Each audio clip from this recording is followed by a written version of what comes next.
Welcome to yet another episode of Shortcast Over Coffee. Today, my guest is Amit Varma. Amit hosts one of India's most popular podcasts touching on economics, public policy, history, and culture called The Seen and the Unseen. Amit also co hosts the popular YouTube show Everything is Everything with his close friend, economist Dr. Ajay Shah. A prolific writer, Amit blogs at India Uncut and authors the must read newsletter India Uncut Newsletter.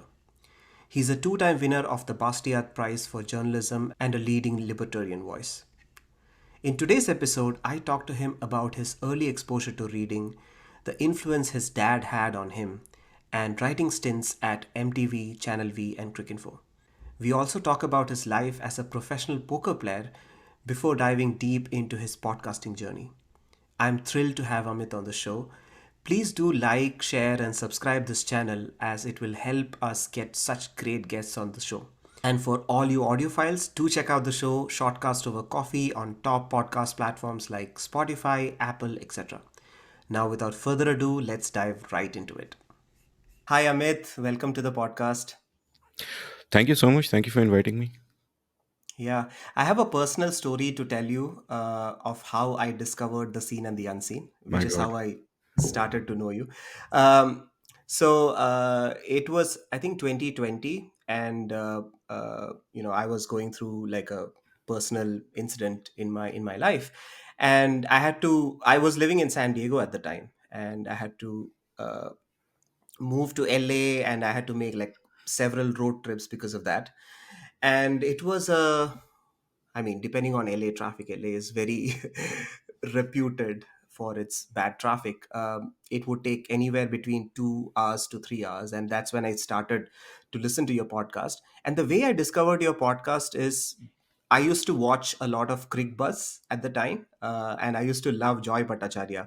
And I know of Joy Bhattacharya from quizzing circles in Calcutta, and he used to be quiz master for a lot of quizzes that I attended. So I was like, I need to listen to a podcast if he has appeared on one, and coincidentally, it was one of your podcasts, and I loved it. I did not know how. I mean, I'm not a huge fan of road trips. I don't like to sit behind the wheel a lot, but I listened to Joy Bhattacharya, and then I listened to Krish Ashok's episode, then Manu Pillai, and so on and so forth. And I think you also mentioned in one of your episodes that you want Seen and the Unseen to be like this. It does not have to deal with the current issues, but someone who discovers it will discover other guests and so on. So that's my little personal story on how I got to know you. And then, yeah, and then obviously I discovered the India Uncut and so on. So thank you for that.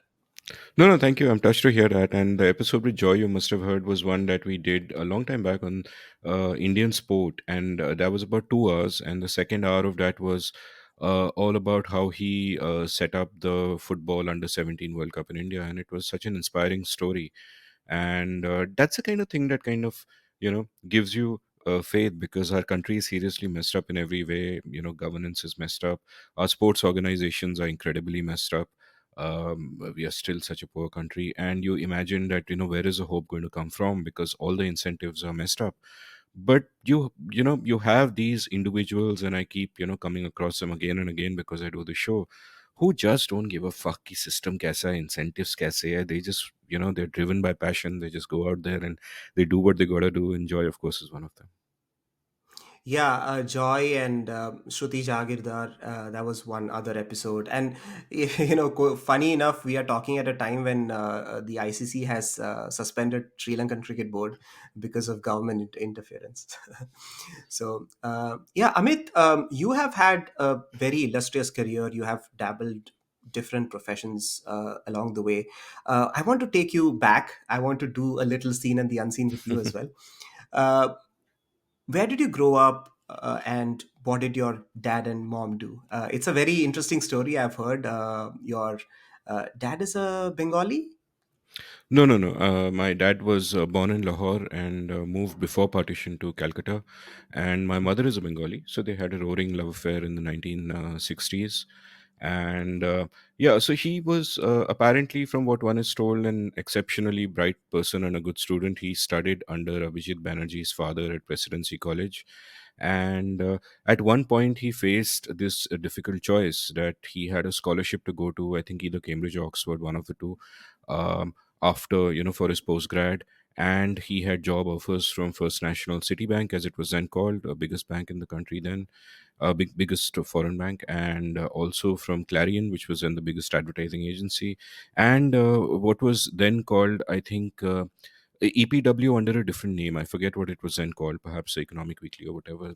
Sachin Chaudhary essentially offered him a job and said, "You are such a bright young man, you'll take over as the editor." But the one problem in all of this was that he was in love with my mother, who was a Bengali, and he was a Punjabi. And the conditions from her parents were that you have to have a steady job. And in those days, like, government service was the ultimate, none of these really counted. And so, in very short notice, he sort of gave an exam for the IAS, happened to get through, and became an IAS officer. And chose the Punjab cadre, and which, Punjab split into two right around then, early 60s, and shifted to Haryana cadre. So I was born in Chandigarh, which is where he was based, and an extremely fortunate childhood for a couple of reasons. Like, obviously, if you're the child of an IAS officer, you're already, in the top 0.1% in terms of your privilege and your luck, even though he was one of those rare honest IAS officers, so we were never overflowing with money. But the most important part of the privilege, which I think people don't really realize when they think about luck and background and all of that, is that I was surrounded by books at home. My dad had many thousands of books. So there was that serendipity that I could, at any point in time, I had, I was surrounded by thousands of books. I could just pick up anything and start reading, and so on and so forth. And I consider that the biggest stroke of good fortune. Like, I know many other people from a similar background or a far better background in terms of money and so on, who didn't have a reading habit, who didn't listen to music either. Whereas in my house, my mother was a musician, so there was a fair amount of respect for the arts and culture and all of that. And I happened to be surrounded by books, which was great good fortune, because you are, of course, reading indiscriminately, but the very fact that you're reading and you build up that habit is, pretty fantastic. And in those days, that kind of access matters a lot, because today, of course, because of the internet, you've everybody has access to everything, right? So if you have the hunger, you can find whatever you want to find. But back then, it wasn't the case. You could be as intelligent and as hungry and as keen to learn as anyone else, and simply not have the access. And so I was kind of fortunate to have that. I was also, I think, fortunate to have parents who really didn't want to push me into anything. It was like, do whatever you want to do. And I had an idea from the time I was a kid that I want to be a writer. So therefore, during college, I figured out that, okay, so writing obviously doesn't earn you a living till you make your great breakthrough and you win the Booker Prize and all of that. So what do you do till then? So I thought, okay, I mean, adjacent profession, let me try copywriting. So I thought I'll become an advertising copywriter. Did that for a few months after graduating from Ferguson College in Pune. But that, I wasn't enjoying that. And at that time, Channel V had just come to India, and they were doing exciting things. Quick Murugan had been created. Those of my vintage will remember. So creatively, it was an extremely exciting place. So I just sort of decided to try out for Channel V, and got in there, left advertising. So I was in Channel V for 2.5 years, MTV for 2.5 years. Then I quit in '99 to do my own startup. And that didn't really work out. We were on the verge of getting big funding when the Nasdaq crash of 2000 happened, and everything went to hell. We did our startup anyway. I went heavily into debt. In fact, we what we were doing was, we were not getting on the bandwagon. We were way ahead of our time, in the sense that this was in '99 that the idea came to me, and towards the end of '99 and 2000, I kind of rectified it. I would hang out with a friend of mine at a music label, and I got the boss of the music label interested in a vision of mine, which was that, hey, in future, no one is going to listen to your bloody CDs. This was a guy who headed a label called Magna Sound, Shashi Gopal. So And he once took me to his sort of go down next to his office, and it was just full of CDs. And he said, "I might take what you want." And I was like, "Dude, no one's going to listen to CDs in for 10 years from now. Everyone is going to listen to digital music." And he was like, "What the fuck is that?" So I kind of explained, and me, him, and his then marketing director Sunil Mengrajani, the three of us started a company where we said that it was really a combination of iTunes and MySpace years before those happened. And the idea was that we will sell digital music, we will talk to record labels, and we will get the rights to sell. Their music in digital formats. Sunil went to the US and he did a deal with a bunch of record labels. We got the rights to do 80,000 songs for I think $1 each or whatever. I forget the exact economics of it, which we were working out at the time. And we said, okay, we'll do that. And at the same time, I sort of said that every band, in fact, every musician should be able to create their own page. All their fans will leave messages. They'll upload their new music there. They'll put their demos there. They can put their videos there. It was all of that. And this is 99, 2000. None of, all of this seems commonplace, but really, it was iTunes plus MySpace before either of those existed. And then we went to New York. Sunil had the deal with the record labels in his pocket. And I think this was about March 2000. And there was a conference where people were pitching to venture capitalists. So I remember speaking in front of a room of venture capitalists and saying that this is the future, you haven't seen it, and kind of explained my vision to them. And they were actually blown away, some of them. And big money was going to come in. Then the NASDAQ crash happens, everything goes to hell. And then I'm like, okay, what do we do now? And so I had another idea. I said that, listen, the internet is all about stickiness. So what wins is what makes people just stay online and do what they're doing today. Of course, that's the seen and the unseen, because average user session is 40 minutes. And but in those days, only one thing had anything remotely that as sticky as that, which was essentially video games. So I said, let's start gaming. People are going to spend all their time online. Games are the most addictive thing. Let's start something like that.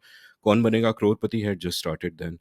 So we created a gaming website, and our first game was a quizzing game called Crore Master. And we had a character called Babu Moshai, who of course was inspired by Amitabh. And I was a keen quizzer, by the way. You mentioned you were a quizzer. I was a pretty keen quizzer, and I got my Yeah, quizzing I know friends. that. I know that. Yeah, I actually know that through one of your Chalchitra talk interviews. Yeah. So I got my quizzing friends. I contracted my quizzing friends. We paid for everything. Contracted my quizzing friends to get a few thousand questions together, and we built this really funky interface where sort of this Babu Moshai asks you questions, and if you get them right, you go on to the next padhav, as it were, and so on and so forth. And we figured out funky sort of possible revenue sources. For example, do a tie up with the telecom operators, and get the revenue through them. So, you get people playing and people are actually paying through the telephone plan and all kinds of funky things back in the day. Now, the issue with this was that, and this would have been the second half of 2000 perhaps. And the issue with this was that there was a lot of, you had to go back and forth from the server, client, and etc., etc., the user and the server again and again. And in those days of bad internet, we figured that the server has to be in India. So VSNL was the obvious option, and VSNL would charge according to the traffic you got. So the more traffic you got, the more they would charge. So we were like, "ठीक है, कितना traffic आएगा?" So we took a deal with them, and in our second month, it was Crore Master. And all of this doesn't exist anymore. No Wayback Engine. You can't find a trace of it anywhere. But in our second month, we were the number two site in India. I think between Rediff and Cricinfo. I forget which was first, which was second, just for that month, because it was incredibly addictive. And I pat myself on the back for building it. But we were paying according to the traffic. So we were immediately like blown out of the water by what we had to pay. And obviously, we had no VC funding, nothing. We just like, it was me, Sunil, and the tech company who had earlier been building the earlier site for us. We were the three partners. So we were like, what do we do now? We can't do this on our own. At which point, Star's internet arm, which was based in Bangalore, said that, hey, this looks great. This is such a great time for KBC. Why don't we buy you? So they came over, and I think we were talking about a big chunk of money for, them buying us over, and that would have been a nice exit. And then the internet arm was shut down. So one day they wake up and they don't have an office anymore. And so that kind of falls through. So this shit happened, and to cut a long story short, both of these companies are gone. I've got heavy debt happening. What do I do? And at that point, journalism pops up as an avenue. A gentleman named Sambit Bal, a great editor of Gentleman before that, uh, a gentleman who edited Gentleman. Gentleman used to be this great magazine modeled on Esquire, and he had just started India's version of Wisdom, so Wisdom.com, and they had a magazine called Wisdom Asia Cricket. So I joined him, and Sambit was great. He said, "Okay, you have debt, no problem. The company will pay that. We'll cut it from your salary every month," which was incredibly generous. No reason to do that, interest free. So I joined, and Wisdom then took over Cricinfo, and I was a managing editor there for a few years in the aughties. Then Cricinfo, eventually Wisdom sold Cricinfo to ESPN, and it came back again on its own later. That's a long story, but I had left by then. So I spent about 4 or 5 years there. Doing cricket simultaneously, circa 2003 2004, I started a blog called India Uncut, which soon became really popular. Perhaps the biggest blog around in India at the time. And because of that, the Wall Street Journal said, "Why don't you write for us?" I wrote a few op-eds for them. I did a regular column for Mint, which led to eventually over the next few years regular columns in all the other Indian newspapers. So while earlier I was just like a cricket writer, suddenly I was writing on all kinds of things. So did that for a while. Then in 2010 became a professional poker player. Did that for 5 years. Then quit that, and 2017 started the Seen and the Unseen as a kind of side project. Let's have some fun. And today I am a professional podcaster. So that's where I am. That's quite an incredible journey. When you were mentioning about your first entrepreneurial journey, it sounds eerily similar to what Spotify did eventually. Did a particular Daniel X steal your idea? Uh, I have no idea what they originally did, but it was. I mean, the selling music online was really iTunes was the first person that actually Yeah. seriously started doing it. So we were 2 or 3 years before that. I think Spotify came much later. Everybody else kind of came much later. But there, I realized that the thing was we were too early. We were too early, and we weren't well located. So we were probably 3 years too early for that particular thing to happen, and we were in India instead of in Silicon Valley. And also I wasn't I was sort of an accidental entrepreneur. I wasn't committed to it like I'm going to do one after another and keep trying till it fails, which I might have if I was in a different place like Silicon Valley. But I was over here, and there were other interests, so I was like, fuck it, this is too much. I'm not, I have great ideas, but when the future comes, I will tell myself I was right all along. But I don't want the stress anymore. Yeah. So And I'm pretty sure this was before the time of venture capitalists like Bloom Ventures and all in India, right? yeah. Well before, years before, if not Bloom and all were a decade and a half later. But yeah, 99, 2000, who was there? India World had just been sold by Rajesh Jain, who later became my friend, but not, I didn't know him then, for 100 million. And I produced this podcast for my friend Vasant Dhar called Brave New World at bravenewpodcast.com. And he had a recent episode with Rajesh where Rajesh talks about his journey. And it's incredibly fascinating. And you realize that you have these maverick individuals who are doing things, especially if you're in India, because nobody knows shit. So you have these maverick individuals doing shit, and with some of them it works out, with some of them it doesn't. And Rajesh was incredibly gritty and determined, and in a time before venture capital. So there's nothing like that at all. There's Today it is all a scene. Like if I was 20 today, or if I was 23 years ago when the boom was still going on, I could really have gamed the system. But back then you try to build something, and in the sense of, with Crowmaster we actually succeeded in terms of the numbers and user acquisition and all of that shit. But we just didn't know what to do with it, and the whole the whole internet ecosystem was falling apart at the time. So yeah, I mean, but no Seen and the Unseen if any of that shit works out. So uh, Yeah. Yeah, I mean, you lose some, you win some, I guess. Yeah, Amit, lots to unpack, lots of things that you have done over your career. But I just want to double down on your dad. You said you had a very privileged upbringing where you were surrounded with books and you could do whatever you want. How was your dad's background like? You mentioned he was born in Lahore. He moved to Calcutta, and what was his dad like, and what was his upbringing like? Was it as privileged as yours was? Not really, not really. I mean, I'd say a middle class household as you would have in the 1960s. Um, I've spoken about him a bit in like episode 200 of The Seen and the Unseen is really a 5 hour interview of me. So one of my guests, Shruti Rajgopalan, went to 30 of my other guests, recorded a question from each of them, and then, played them for me. And so that has a lot more about this. But in short, I would say that he was extremely bright, hungry for knowledge, um, uh, but in a time where there was really all these avenues that you and I take for granted weren't really there. So he was so brilliant. Like I mentioned all those job offers he had and the scholarship he had, just to point out that he could basically have done anything he wanted. And he made one particular choice for one particular reason. And towards the end of his life, I asked him more than once that, "Do you regret that? Do you regret that now, or did you regret that ever?" And he would always evade it, but evade it in such a way that I had the sense that yeah, there was a sort of a wistful longing of roads not taken. You don't know where they would have led, and so on and so forth. But at the time in the early 60s, the IAS was a big freaking deal. It was the biggest thing that any young person could hope for. So I understand the choice he made, but then the point is that you always have those roads not taken. But he was very, like, in the sense, if I ever wanted a book, he'd figure out a way to get it for me.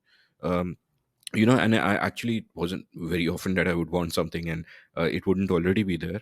But so he loved knowledge and learning deeply. And I think the flip side to that also was that he had a disdain for those who didn't.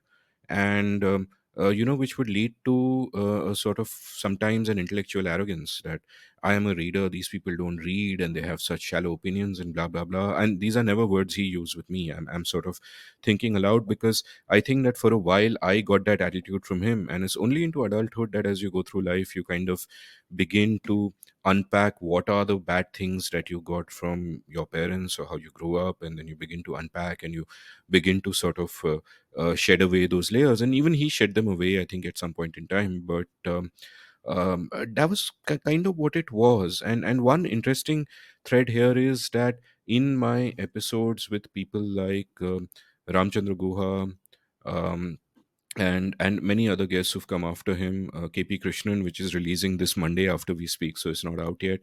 They'll speak about going to college in Delhi in the 1970s, Hindu, Stephens, all of that. And Ram once told me about, like, he's done 5 episodes with me. This is on the fifth of them, and he once told me about who all his classmates were. And his classmates were like a who's who of India today. And then you realize that actually everybody came from one very small pool of people, because most people were poor. They had no access. They didn't go to good colleges. There was just no way up, right? And today it is heartening that that is not the case. That people from small towns are coming up. That there are paths, and obviously there's a long, long way to go. We're still a poor country, but it is not still a few elites who are kind of ruling the country. But my point there being that I can imagine that there must have been times where, for my father, it must have felt lonely, that he was perhaps the only reader he knew, or the only person who read the kind of books he did. Um, there were conversations that he would have liked to have, but he could have with no one, because you're limited by geography. There's no internet. Like look, I'm in that lucky generation where I could graduate from communities of circumstance to communities of choice because of the internet. And most of my friends, most people I know, are really part of communities of choice. If I was restricted to geography, if we never had the internet, if the world somehow got frozen in 1985, I'd be pretty miserable, and I'd have no friends, and I'd be frustrated and pissed off at the world. So I can kind of understand where he was perhaps coming from. There's a Hmm. Dad was quite an intellectual omnivore, like you put it. I guess so. Yeah, I mean, Hmm. someone who Yeah, lives in. yeah, whatever you said about your dad was, I was resonating it with one of my episodes with Mohit Satyanand, and Mm. he said around the same things that you did about your dad. Growing up in the '60s and the '70s, and I think I've He's, read he's about he's this. much older than me. He's 20 years older than me. But yeah, Yeah, I know. Yeah, he's pretty humble about it in saying that, oh, it's the old age, Bala, and so on. yeah. Yeah, I was reading about this Saint Stephen's batch. I can't remember which one, maybe the 77 or the 75. I mean, everybody who graduated from that batch is, like you mentioned, the who's who of India or the world. Like one name that I remember is Ajay Banga. I think he Mm. was the CEO of Mastercard. Yeah, so And that is in fact the KP Krishnan batch. Ajay Banga was there, then DY Chandrachud was there, and there are a whole bunch of others in that particular batch who are like pretty much like the who's who. So when I was doing that episode with KP Krishnan, which is by the way an 8 hour episode, it's going to release 2 days after this recording, and it's a masterpiece, right? It's a chronicle of India, and it's also a chronicle of government in the state and all of that, and a chronicle of some remarkable men. But that is, it's a sad thing, you know. At one level you say, oh, the golden generation, but the point is you realize that fuck, that generation, I mean that group of people was golden because no one else had the opportunity to be golden, damn it. So yeah, I mean, if you got lucky, you got lucky. yeah, yeah, absolutely. Amit, you mentioned that you always wanted to become a writer, and I just want to go back to the early '90s where you worked with, like you mentioned, Channel V and MTV. How did you start off? How did you pitch to them that you would make a good writer? How did that all work out? No, I mean, when I started in advertising, it was just a question of you land up there and they give you what is called a copy test. I worked for a few months in what was then called HTA, Hindustan Thompson, India's number one ad agency. Then today is called J. Walter Thompson, and then I, worked in the Pepsi group, the group that handled Pepsi and all of their stuff. Though I did nothing of note, I was very junior and I spent just a few months.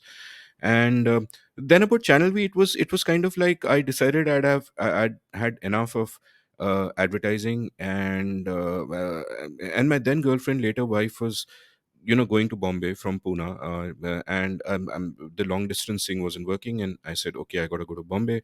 Where do I go? Channel V, exciting work happening. So I literally landed up in Bombay, I think on a Friday, and on Monday I had the job. I think I just walked in and I said, hey, I'm so and so, and this is what I've done. I've worked for a few months in HTA, but hey, can I work for you? And basically the thing is, uh, I think to what I now look for in young people is just a good attitude and hunger. Anybody who shows me that, that's really all I want. Your work doesn't have to be good. If you've got hunger and you've got a good attitude, I'm going to give you a chance. If there is that kind of role there. I guess that's pretty much all that I had, and little bits of writing I must have done. I mean, how much of a sort of portfolio could I have built up in a few months as a trainee copywriter? But yeah, that was it. So I spent 2.5 years there, 2.5 years in MTV, and these are early days. Everybody there is essentially new. It doesn't matter how old you are. Everybody's kind of learning how do you do this music television thing. How do you do a show? How do you do this? How do you do that? So they're all very young, and that's another interesting thing, that a simultaneous thing was happening there in the mid 90s in broadcast television in India, where all these news channels suddenly came up.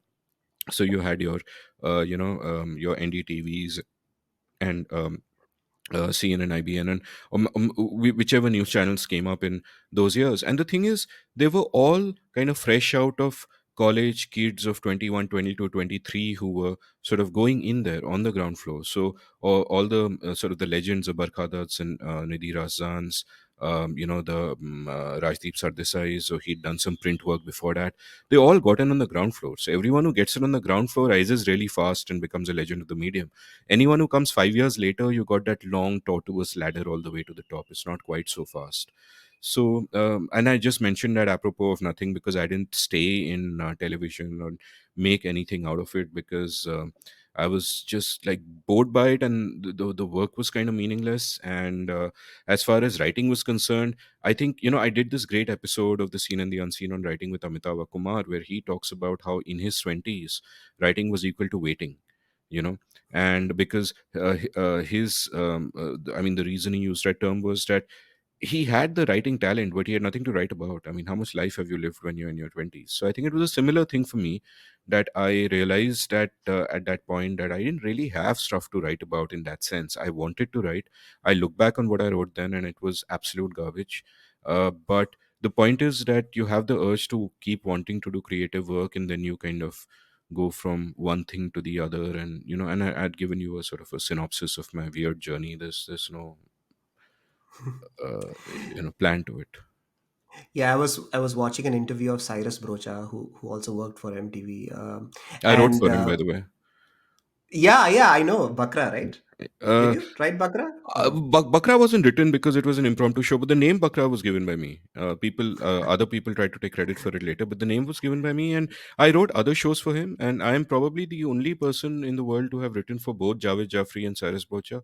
For Javed was in Channel V, Cyrus was in MTV, and I shifted from one to the other. So I wrote a few episodes for Javed for a show called Timex Time Pass, which I absolutely hated. But the interesting thing is they're both so different. So imagine one guy writing for both of them, which I managed to do. But yeah, but Yeah, yeah. it's just like transient work. Yeah, yeah. Cyrus was mentioning that. I mean, the interviewer was asking him when was the last time he cried, and Cyrus said, "I cry every time I watch my old shows from the '90s." And you were about the same, talking about your writing from the '90s. Well, I think Um, everybody in their 40s, if they have any sense, will look back on their 20s and they'll be like, what the fuck? So, that is just what life is. yeah, yeah, absolutely. Amit, you moved to Cricinfo. Did you have any interest in cricket? Did you watch cricket? Did you follow the game passionately? Yeah, yeah, I was into cricket, and I'd even written guest articles for Rediff, which was edited by Prem Panikar. So I had a deep interest in it, and yeah, I knew it fairly well. I mean, there was one point, if I remember correctly, Harsha Bhogle wrote a column for Indian Express in the late aughties where he said that India's two best cricket writers are somebody, and Amit Varma, something of that sort. So I kind of vaguely remember it. I don't even remember the other name, but Harsha has a habit of being indiscriminately kind to people who don't deserve the kindness. So I guess it was kind of like that. Uh, so I did a reasonable job at it. The good thing about where I landed up was that Sambit Bal, who was then my editor, was like a magnet for promising writers, and he knew how to take care of them. And both of these are important. He was like a magnet because he would draw young people who wanted to write well, and so we had people like Rahul Bhattacharya and Dilip Premchandran were the two people who were the two early guys who were there when I joined, and then later on we had Siddharth Vaidyanathan and S Rajesh and so on joining us. So a bunch of good talented people, and what Sambit also had a skill for was nurturing them. So I absolutely wasn't a good writer when I joined him, but he kind of realized that you have to let young writers do their thing, do their cleverness, do their shit, get it out of the system, and then eventually if they are smart they'll kind of um, steadily get into the groove. And I think that's what happened differently for all of us.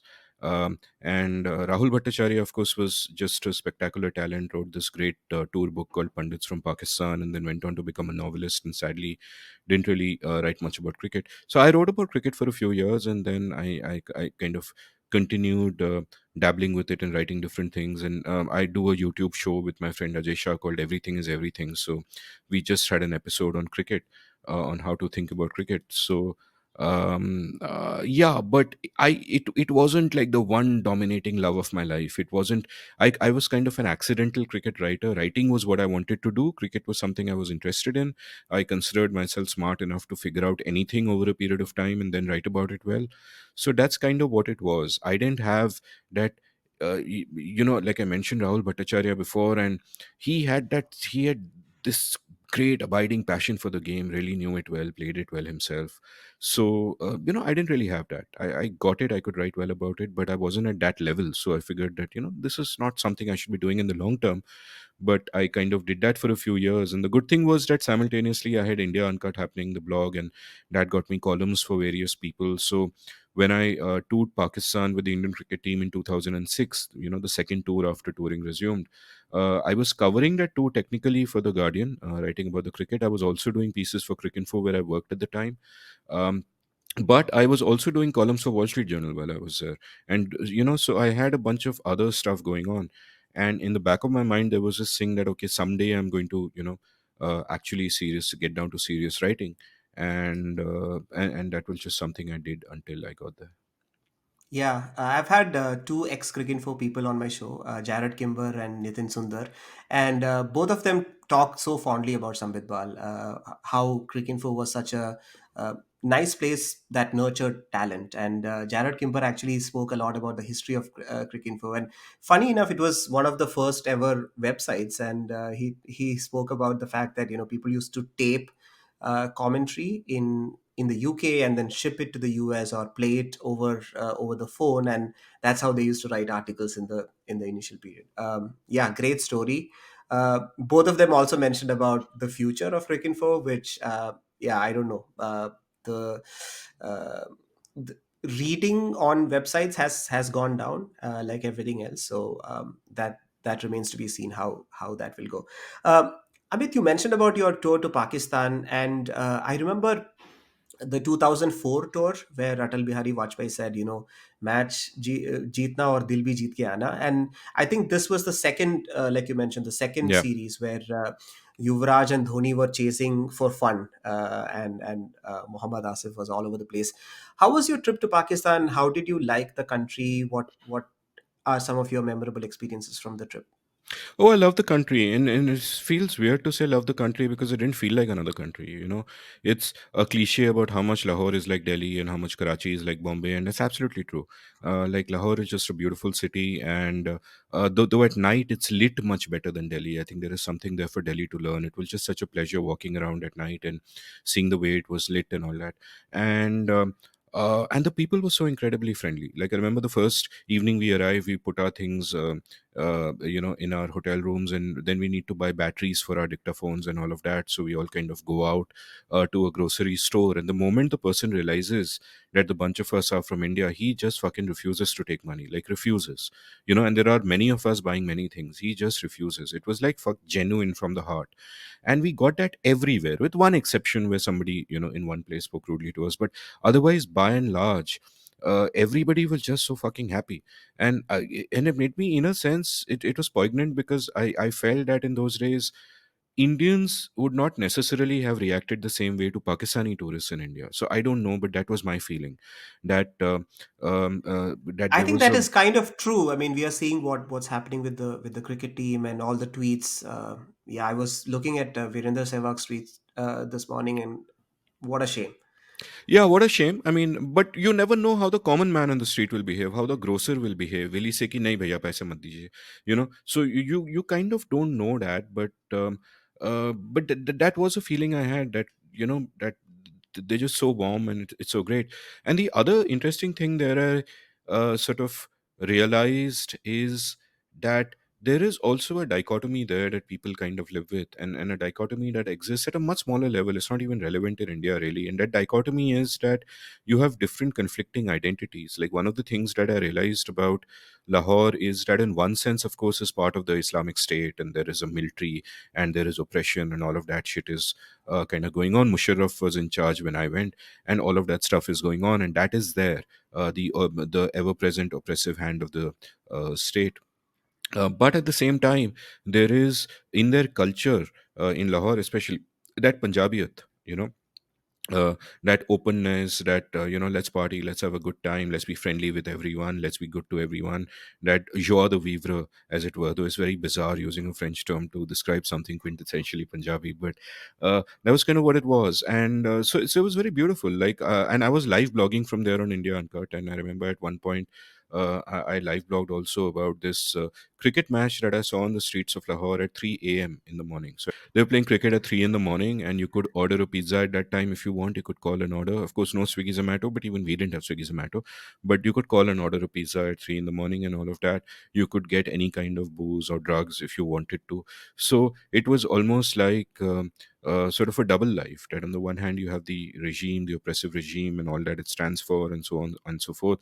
But at the same time, the culture is so warm and friendly, and whatever. I mean, people everywhere contain multitudes. So so that was so the whole thing was a good experience. Like, the only place I felt I was in a foreign country was when we went to Peshawar, where everyone was speaking Pashto, and they were so fair, and you did feel that you were in a foreign country. But a Pakistani may have felt that way too. Like, I remember one of my enterprising friends, Faisal Sharif, he did a jugaad and got some army guys to take us down the Khyber Pass to the Afghanistan border. So I literally stood on the Khyber Pass and looked down into Afghanistan, and civilians aren't allowed to go there.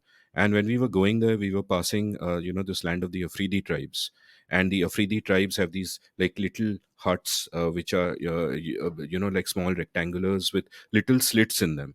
And I asked someone what the slits are for. He said that's for the machine guns. So whatever. But and there I was told that if somebody stops you, if somebody stops a car and they ask where you're from, don't say you're from India, because why take a chance, just say any city in Pakistan. So somebody did stop us, and then they asked me where am I from, and I said Karachi se hu. And they said, acha, Pakistan se ho, indicating that the people there, NWFP, those particular people, they're thinking of Pakistan as another country. And I can imagine at that time Kashmir also thinking of India as another country, perhaps. One gets that as well. So it's kind of interesting thinking that there is so much in common.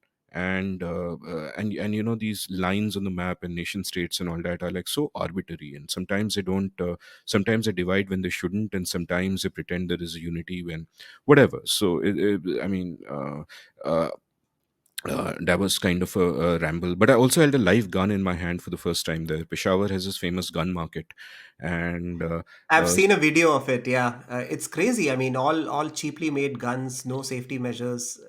Yeah. yeah, yeah. So if you want, I mean, since this is video, if you want to show an insert, there's a picture of me and Fazil Sharif, holding guns in our hands, and I've of course got long hair and a ponytail and all of that. So I kind of, well, I'm not sure I look the part, but it's like a misplaced rocker in guerrilla land. I mean, what I've heard about Pakistan, obviously, I've never been there, is that in the administration, in the military, it's such a stronghold of Punjabis, and Pakistan has a few different states, and a lot of them are pretty underrepresented, is what I hear. But when you landed in Pakistan, did you see a huge economic divide between India and Pakistan? Just the you know things that you saw on the street, like was India more developed significantly than Pakistan, or how was that like? I think there's a great danger in taking one trip. Like I traveled through it for about 3 months. It's a great danger in taking one trip and then generalizing on the basis of that. So I just want to clarify that everything that I said about it is very impressionistic. These are my impressions. But on a broader level, because I was also trying to figure that out, meeting economists, writing for WHA, as I said, trying to, and following that subject. My kind of sense was that number one, the one big way in which they had been different from us. Was and by the way, they were doing pretty well economically in the 50s and 60s, Ayub Khan and all Yes, that. Then they went yes. downhill, and and we of course continued going downhill. But there was a period in time when they were doing well. I forget who were the Yeah, I people in think charge. Dhruv Rathi or Mohak Mangal, one of those YouTubers, did a very interesting piece on this. Yeah. Huh, possible. But there was a period in time when they were doing well, but then they went downhill and became kind of a basket case. And the one way in which they were different is that they didn't have a middle class. Like in India, because of after the 91 liberalization, hundreds of millions of people came out of poverty, and you had a genuine middle class. Over here in India, really rich people like to say, "Arey, hum to middle class hai," sirf do gari hai. But you actually had a genuine middle class there. Well, over there you had really the elites and level down. That may have been changing. I don't really know. I remember taking interviews with people who said that under Musharraf there are many more women working and so on and so forth. I have absolutely no idea. This is not a subject I have any expertise in. So I'm not going to give gyan. All I have is my sort of impressionistic. Yeah. But one interesting thing that someone there did tell me is that they said ki, Pakistan mein, what we call Al Qaeda, we call them Al Qaeda, because ever since Al Qaeda did what they did, all the money has been flowing into Pakistan. So because it was on the verge of becoming a basket case then, but then obviously the US needs you as an ally in their war of terror. So um, you have sort of the money flooding in. And I have another forthcoming episode which should be released in a couple of weeks from now with Seema Sirohi, who writes deeply about India US relations, and we discuss Pakistan for a little bit there as well. So it is really the experts you should be getting the knowledge from, and not someone like me. Hmm. Yeah. Interestingly, I saw a little clip on YouTube of you talking to the BBC right after the Mumbai 26/11 attack. Um, were you around the area at the time? Yeah, The yeah, I Taj was. Mahal? Yeah, it was very much the fog of war. A bunch of us had gone to an art opening, including Sonia Falero, the writer who wrote Beautiful Girl, and I think the good girl, she's been on my show as well, and Rahul Bhatia. And we were like deciding where to go for dinner, and we said, should we go to Wasabi, which was in the Taj, or All Stir Fry? And we chose All Stir Fry, and of course, half the people in Wasabi died. And the so we went to Also Fry, which was in a building next to the Taj, like 2 blocks away from the Taj.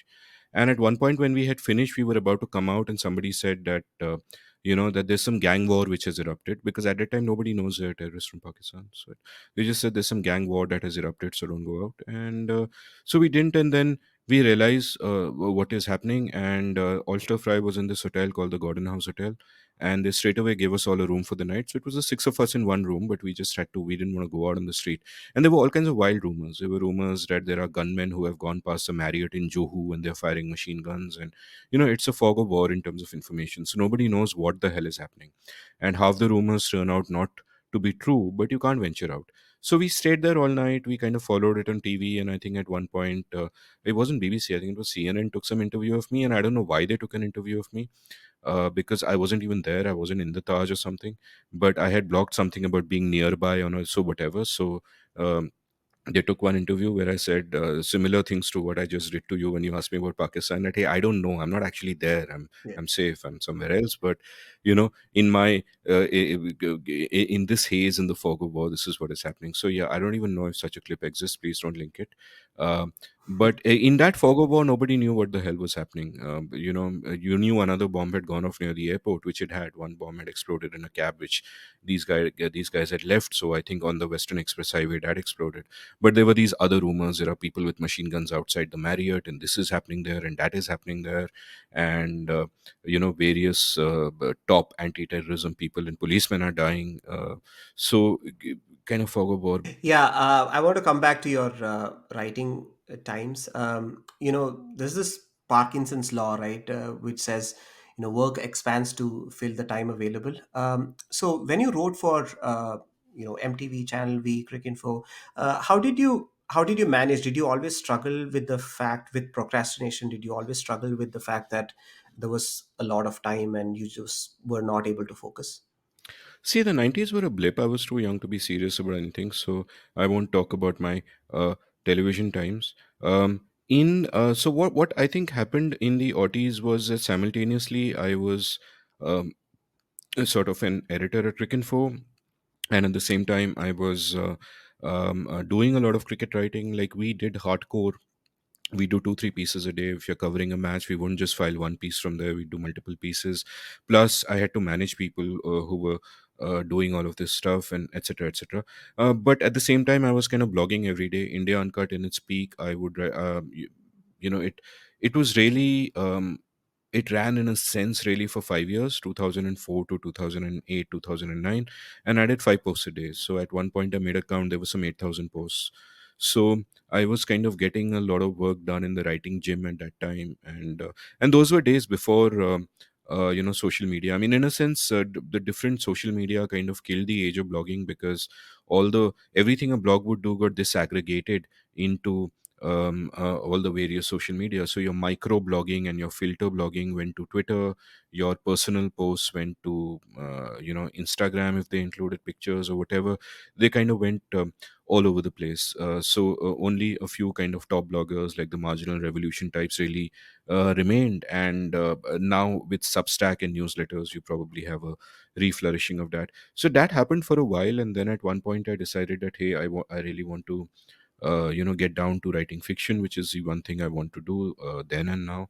So I sort of did a deal with Sambit, where I could leave Cricinfo, and I would no longer be managing editor, but he insisted that I be a consulting editor, and I, come in twice a week or whatever. I forget what the arrangement was, but I would still work there and therefore get a certain percentage of the income I got earlier, but this would free up a lot of my time to write a book. So I wrote a very shitty book, wrote it very fast, wrote a shitty book. It came out, didn't like it. I will redeem myself duly one day. And that happened. And then I was thinking about, okay, I fucked that up, but let me think about a new project and continue with it. And then I kind of discovered poker and fell in love with it. And then that just took up the next 5 years, and everything was like a vacuum, and got there was only poker and nothing else left. Yeah, I mean, turning from a writer to a poker player is is a huge jump. How was that like? I mean, what got you interested in poker? I know you mentioned in one of your blogs that it was the probability aspect of it, and you have some interest in math as well, that got you interested. And you also mentioned that you left poker because it was taking a toll on your like lifestyle and health and so on. So walk me through those days. And we need to also touch on what underground poker is, if you will. So, and this is something I realized in hindsight, but if I had to kind of characterize myself, one is that I am extremely curious about stuff. I love intellectual challenges also. And also, the one thing that I love doing and that is common to what I bring to every field that I participate in is that I get to first principles. I love to grok things from first principles, just really break it down and figure out how it works. If you should write in a particular way, why that way? What effect are you having with it? And so on and so forth. And with poker, that's kind of what happened. That I just started playing it casually on a phone with a, not even with real people, just on a program on the phone. And I found it really interesting because one, it was intellectually challenging. What is happening? I want to win. How do I win? Let me figure this out. Then you think about the game, you figure some stuff out. Then I went to Goa to play. Had a lucky weekend, made some money. I thought, hey, I can do this more. And then I got to thinking about it and I said, okay, the one great passion in my life so far has been writing. Writing doesn't earn you anything. This earns you, a little bit more. And therefore, I should kind of do more of this. And then I ended up being a player for 5 years. Now, obviously, poker in India is legal in only two places, which is the offshore casinos of Goa and in Sikkim. And online is in a very sort of gray area, but it didn't exist then. So, 2009, 2010, you either played Goa or you kind of went abroad. So, I won't, dwell too much on where I played. Obviously, any game that I played which was not in Goa was an underground game. But I spent a lot of time in Macau, where I would go to play poker tournament weekends and all that. Pretty much all of them, in fact, profitable, which is surprising. Went to sort of Indonesia and all of that. Played a lot of underground cash games in Bombay. So spent a lot of time sort of um, doing that. But the thing about poker was that I overestimated the kind of money it would make me, because beyond a certain point you're not really scaling much unless you have access to really super big games, which doesn't work out. It's a very complicated subject for another day. And while I was profitable throughout, I realized I'm not going to make fuck you money here. And my first thinking was that I'm going to solve this, I'm going to make fuck you money, and then I'm going to quit and I'm going to do whatever I want and write 50 books. But I realized that okay, I might make more money than I do writing, but I'm not making fuck you money here. Um, and circa 2015, I decided that I'm also getting stupider and unhealthier. Stupider because poker it's sort of it demands obsession if you're going to be good at it. And I read this biography of a American poker player. I've forgotten which one, but he was a professional for some 30 years, and he said that for 20 years of his life he didn't know who the US president was. And this is someone living in Vegas, right? So that is the kind of obsessiveness it kind of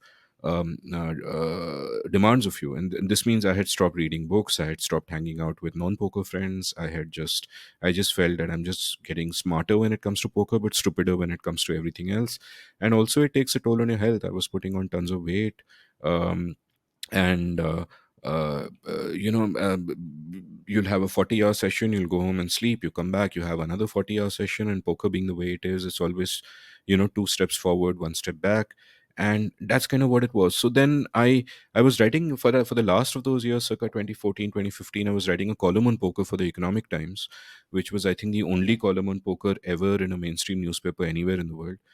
So I did that for about a year, and my I think I did 42 pieces for them, and my 42nd was titled "Why I Loved and Left Poker," when I kind of announced I'm leaving it, and I left, and I kind of came out of it and decided to try and figure out the real world again. Wow, fantastic. I mean, was it good money? Was it good money to make a living, or was it? I mean, you mentioned that it did not meet your expectation, like you said, you did not earn fuck you money, but like, just wanted to understand because I think there is a poker league in India now, or has it caught up at all? So I mean, I can't, I didn't make fuck you money, but I made more money than I would have writing. But obviously, most of it was illegal games, and I can't really disclose. I mean, talk about it on YouTube, right? But it was okay. And poker league, in the sense that there are two IPLs of poker which are kind of intermittent. And the only time I got drawn out of retirement was when one of my friends, about 3 or 4 years back, said that, hey, I'm playing one of those leagues. I've got a team called the Haryana Hawks, and here's what will excite you to come and play. That while they are calling this poker, it's not really poker. It was a form of poker called match poker, which looked and smelt like No Limit Hold'em, but actually, because of the particular format and the particular rules, it had to be played completely differently. The same heuristics that you applied in regular poker didn't apply here because the rules were so different. I won't get into details. I've written posts about it, which are also outdated. But that drew me because I thought that, okay, this is fun, because again, it is my core passion of working out something new from first principles and figuring out how to play it. And and it's a brand new game, and everybody thinks it is, it is poker. It is, but it's not. It's something else, and you have to play it differently. So I went in there, I maximized for the team, the Haryana Hawks, under my strategy, and I was the only person who figured it out and coached the team, and we had to play that way. We won that league twice. Then I was part of the Indian team where we won the Asian Championships, and again we were the only team in Asia to figure it out. And then we went to the World Championships last year in Greece, which was a disaster because three of our team members either couldn't come or got denied visas, and we had to get new people and teach them how to play. And it was just a shit show and kind of went to hell. And then I said, okay, no more of this. I'm only going to sort of do things where I only have to rely on myself to perform, and not on others. But yeah, I mean, I was part of an India team which won an Asian competition for whatever it's worth. And but yeah. No, that's pretty awesome. Yeah, so poker, and then you slowly start the seen and the unseen. The first episode was around like 15 to 20 minutes, and now it is 8 hours long, 4 hours long, and whatnot. Uh, Very super long podcast, but very intense conversations. I personally love it. I'm pretty sure a lot of people love it. It was one of India's top podcasts. Uh, what I wanted to ask you was that. And I hear you say in one of your interviews that you started podcasting without actually listening to podcasts. You had not heard a lot of podcasts, and IVM pitched to you that if you wanted to do something, and then you were interested in public policy, so you decided to do it. How was the initial days like, and once you started to do long form podcasts, did what happened to the listenership? So here's what sort of happened. Podcasts were around since the aughties. They were around from the time blogging was around, but they never took off, and I never liked them, and they were just boring. And I mean, Russ Roberts did a great podcast called Econ Talk. He was like the OG podcaster, but there was nothing there. Now, podcasts took off because of smartphones, over the last decade, and I had completely missed that. So when Amit Doshi of IVM said, "Hey, why don't you do a podcast?" And by the way, I was with them for like 3 years, but the last 4 years have been on my own. We parted ways. But when Amit suggested I do a podcast, I said, okay, I have an interesting idea: the seen and the unseen, unintended consequences of public policy. And the seen and the unseen is based on an essay by Frederick Bastiat, That Which Is Seen and That Which Is Not Seen, which is about public policy and unintended consequences. So I said, okay, take a public policy every week, like say price controls, and talk about how it always leads to scarcity and doesn't actually solve the problem, and so on and so forth. And I thought that that's what it will be. And then we couldn't figure out the format, and the one initial thought about the format was like a produce format, where if I'm talking about price controls, I'll introduce a subject, and then I'll have five experts and they'll give gyan on it, and it'll be like sound bites from each of them, and it'll kind of be like that. So for 1 month we kind of did pilots. I got Mohit Satyanand, Shruti Rajgopalan, um, and I think those two, I can't remember if I did it with someone else, because I pretty much realized that this could be wasted, as indeed it was. So they better be friends of mine or I'll lose friends. Did that. It just wasn't working out. And then one day I was in Bangalore. I used to edit this policy magazine called Pragati as a part-time gig for the Takshashila institution. So I was kind of there, and some of Takshishila's guys are incredibly smart. So I said, hey, I want to do this podcast. Just come into a studio. We'll have conversations. So that's when the first set of 15-20 minute conversations happened. The early guests were all people associated with Takshishila at the time. And I would keep going there every 2 months to because I was editing the magazine. So even if I mean, I was doing a work from home from Bombay, and it was a part-time thing, but I would go and hang out with them once in a while. So initially, my sense of what I should do is that my assumption was that, look, everyone has a short attention span, and you got to grab people fast, keep them hooked. So therefore, they can't be too long. 15-20 minutes is optimal. My shortest episode, in fact, is with Mohit Satyanand. It's 11 minutes. It's called "It's All Because of Rupal Ban." It's a nice little miniature, and I encourage people to listen to it, but it's nothing like what the show is now. Then I realized three important things. One thing was that people listen to audio podcasts when they are a captive audience, and this is where the smartphone comes into play. They are listening to podcasts when they are working out, when they are commuting, or when they're doing errands. In all of these, they're a captive audience. If you're watching a YouTube video, you can just click on another tab that is open. You can turn your head and talk to someone. You can get distracted at any moment. But if you're out jogging in the park, you are not going to keep changing channel, right? So you've chosen to listen to something. So number one, you're captive. Number two, you're probably listening at a higher speed. The human brain can comprehend language at 500 words a minute. I speak at about 160 words a minute. um, and everybody's kind of between 160 and 200 except Karthik Mullidharan, who is 300.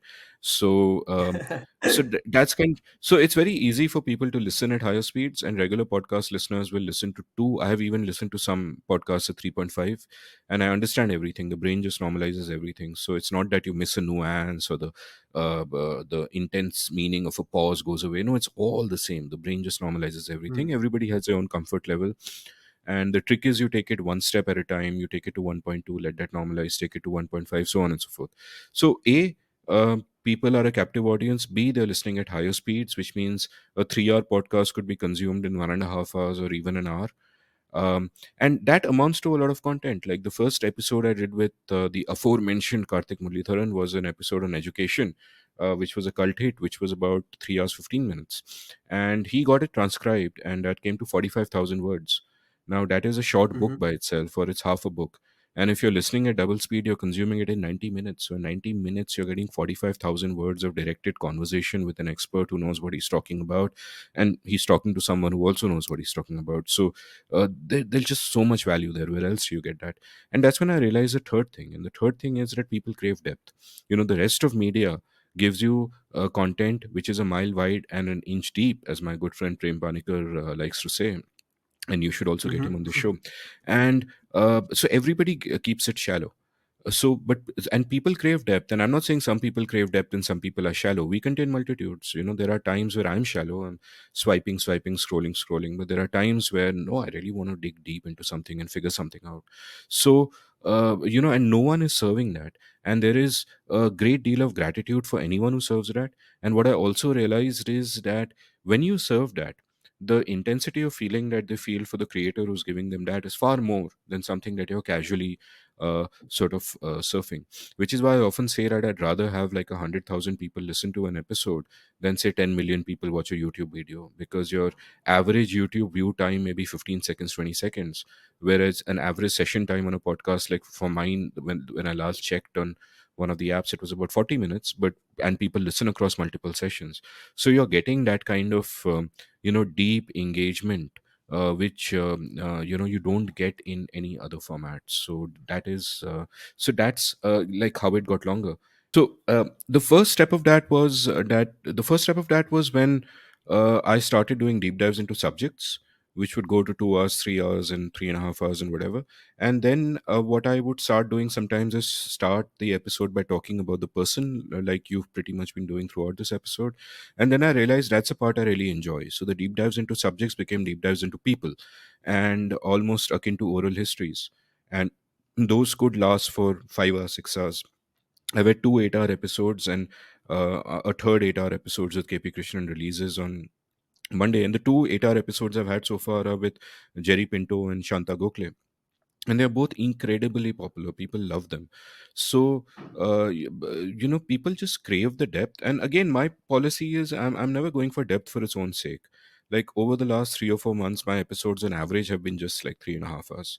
So I'm never going for depth for its own sake. But if I find it interesting and the guest is willing, then I'll keep it going, and that will by default mean that there's something extra special to it. and audiences really appreciate that. So that's kind of where I landed up, with the length and so on. So once the length got longer, there was absolutely no drop in listenership. Did it grow? Like you mentioned, 40% engagement is ridiculous. Yeah, yeah. Not 40%, 40-minute sessions. Uh, Sorry, 40 minute. Yeah. yeah, yeah. The drop in, no, actually, the numbers kept growing throughout, and then they've kind of plateaued for a while, but they've plateaued at what is a fairly healthy level. So um, uh, no issues there. And I've done other podcasts. I produce a podcast for Vasandhar. Like I said, I'm familiar with the stats of other audio podcasts, and I got very lucky. Something just happened. It really clicked. It like took off, went to an insane level, and I'm very fortunate for that. And lengthwise, no, and also, like, 12 of the last 14 times I have been at an airport.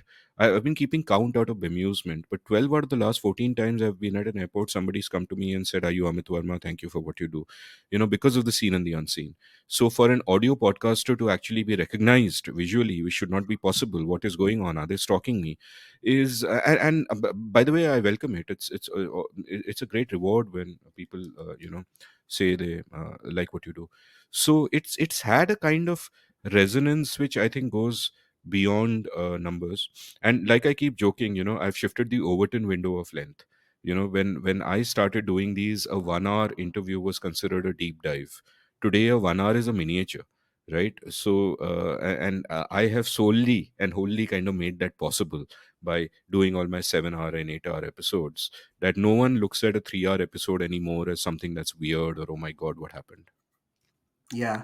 Yeah, I remember the first time I could put a face to the voice was this video on YouTube where you were getting interviewed on Media Rumble by News Laundry. Mm-hmm. And I see a few comments. Oh, finally, the man, the myth, the legend, Amit Varma is here. So I think that was one of the avenues how people could actually see you and recognize you.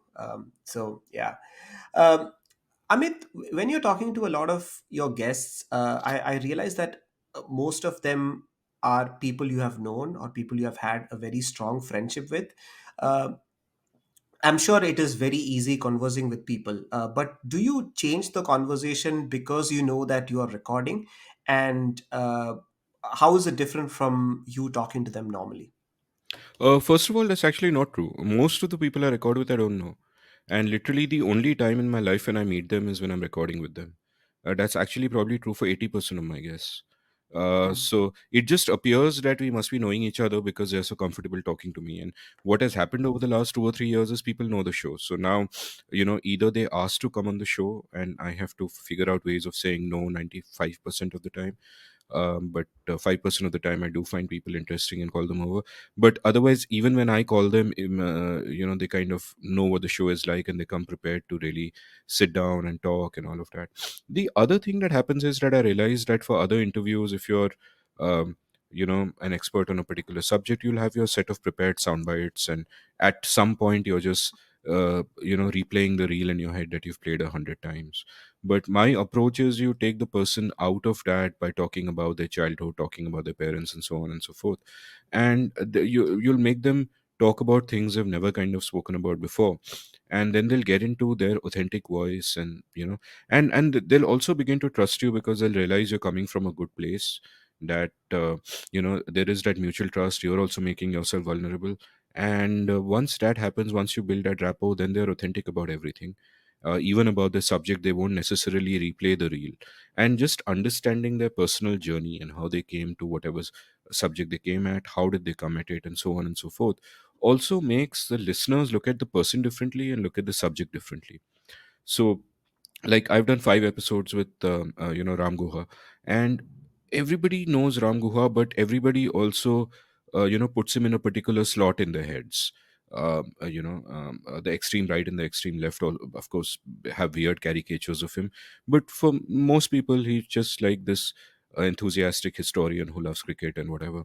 But the last time we recorded, he had just come out with a book, but like he came to the studio, and this was in Bangalore, and he said, Amit, I don't want to talk about the book. And I was like, I don't want to talk about the book either. So we just spoke about his life for 2.5 hours. And it was beautiful. Like, he spoke about how he'll sometimes listen to music, and he'll just lie down on his bed and he'll lose all track of time. And sometimes his wife will come in the evening back from work, and she'll open the bedroom door, and he'll be just lying in the dark listening to music, having lost track of time, right? And that's sort of such a beautiful anecdote. It immediately humanizes a person, especially when you ask him what music was he listening to, and he'll list his favorite stuff, and you can go and listen to it. And if it makes you feel a particular way, then you've immediately got a doorway into his heart as well, and it's connecting all of us. So just that humanizing aspect, I think, is important, because whereas what has happened in the public discourse today is that we are caricaturing everybody, and we are always attacking other people instead of having genuine open conversations with them. I think it's important to sort of appreciate the human aspect in everybody, that we are all human beings. We all have different backgrounds. We came up in different ways. We are not blind fools. We think what we do for particular reasons.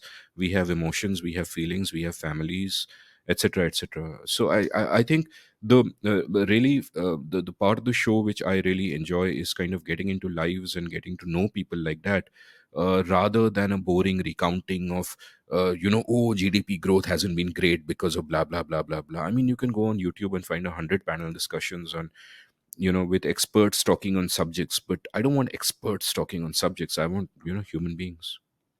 Hmm. Yeah, that is so true. Yeah, maybe it's the conversation that makes people, or I mean, I can speak about myself. That hey, Amit has known this person for years, and that's quite magical, to be honest. Amit, you've done so many episodes for the seen and the unseen. Have you ever thought that you have hit the glass ceiling? Because I have seen in some of your interviews that you plan to do this for a long, long time, and you're absolutely passionate and enthusiastic about it. Uh, but do you feel like I'm trying to do the same thing over and over again? Do you always look back at your shows and look at things that you have repeated and purposely work on changing them? I don't really think I've hit a ceiling, but it's easy to kind of feel that way. It is like one. I said that I might have felt that way if I hadn't got sort of different kinds of validation, whether it's people stopping you at airports and just saying thank you for what you do, or it's, when COVID started, I opened up this page, which I never even speak about and I don't advertise it much, but I opened up this page that if you want to support the show, you can, do it by contributing here. And that's actually enough to keep the show independent. It so happens I teach a writing course, and that's where a lot my income really comes from. And part of the reason that really took off in the beginning was because of the credibility I got from the seen and the unseen. So it's all connected. But one, it's a sense that I got around that time that the show means a lot to a lot of people. Like before that, like the interesting thing is that there is practically no intersection between my existing friends before I did the show and listeners of the show. None of them really listen. So I wasn't getting feedback from people I knew. Now, subsequently, I have, This is so true. This is so true. I have had this experience ever since I started the podcast. It's yeah, usually the yeah. strangers. Yeah. Yeah, yeah. But I mean, and subsequently, I made friends with people who are listeners. But so I wasn't getting that feedback. But then I realized since COVID started, and people keep reaching out, that the show means a lot to a lot of people. So you also kind of feel responsible. Like Monday, I release it at 9 a.m. If it's not there by 9:15 a.m., the emails will start coming in. Are you okay? Blah blah blah.